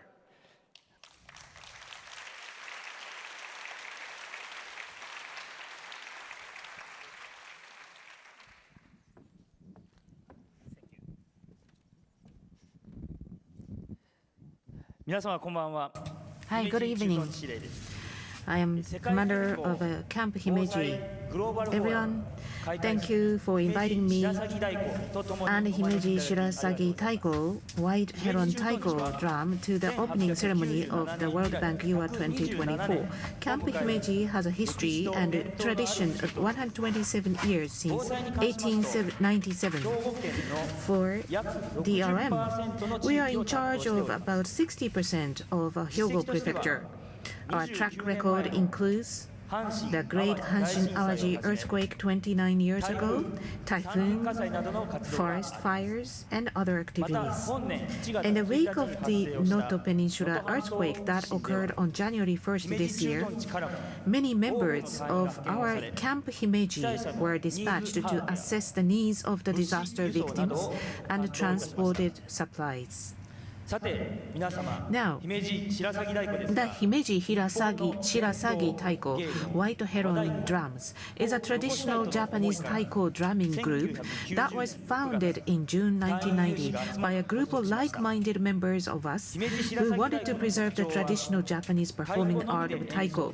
Himeji Shirasagi Taiko is characterized by the fact that it performs exclusively with taiko drums and pursues a disciplined and vibrant performance, just like the nature of the self-defense forces. In all of our performances, we have adopted a theme of resonate in the hearts of those who hear us, Shirasagi Taiko. Today, we will perform 3 pieces that we have been practicing with great enthusiasm for this day.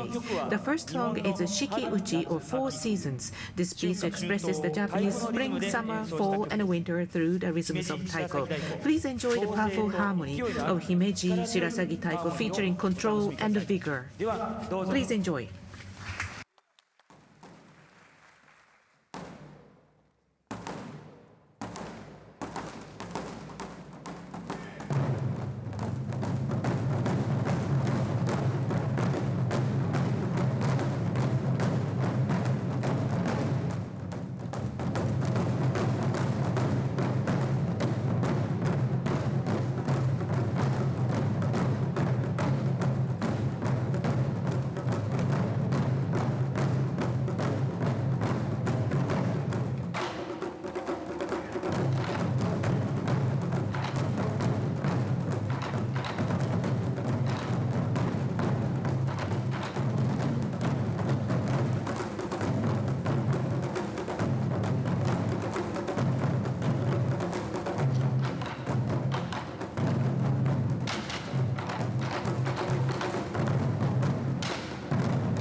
Hi, good evening. We are Himeji Shirasagi Taiko. Earlier, you heard Shikiuchi, Four Seasons. The next piece you hear is Nagareuchi, a piece that expresses the flow of a river with the rhythm of taiko drums in Japan. Please listen.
Thank you very much.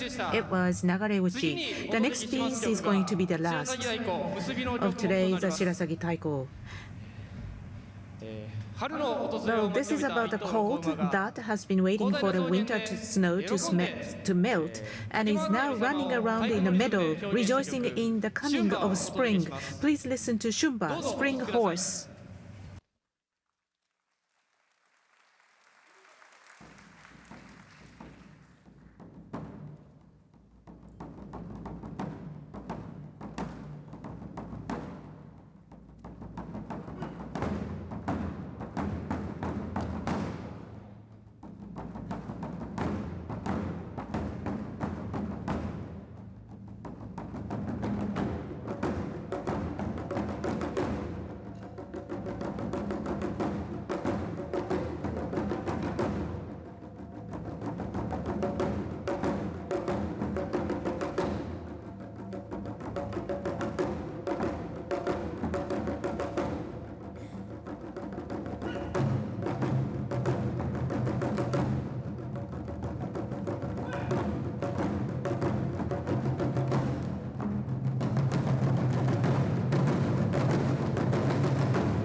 Thank you.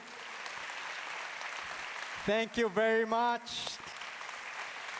I hope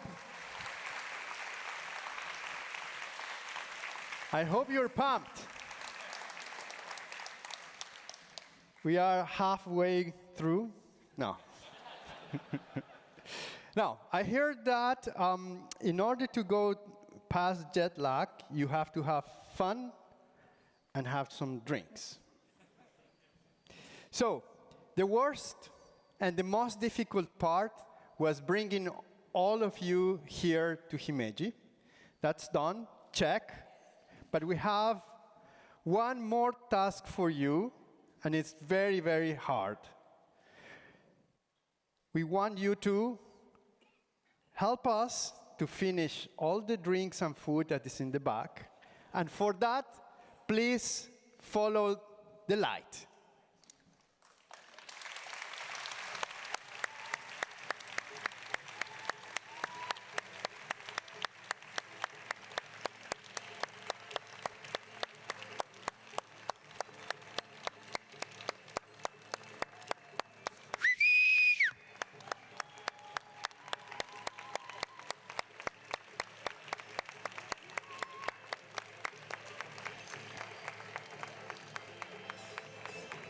Thank you.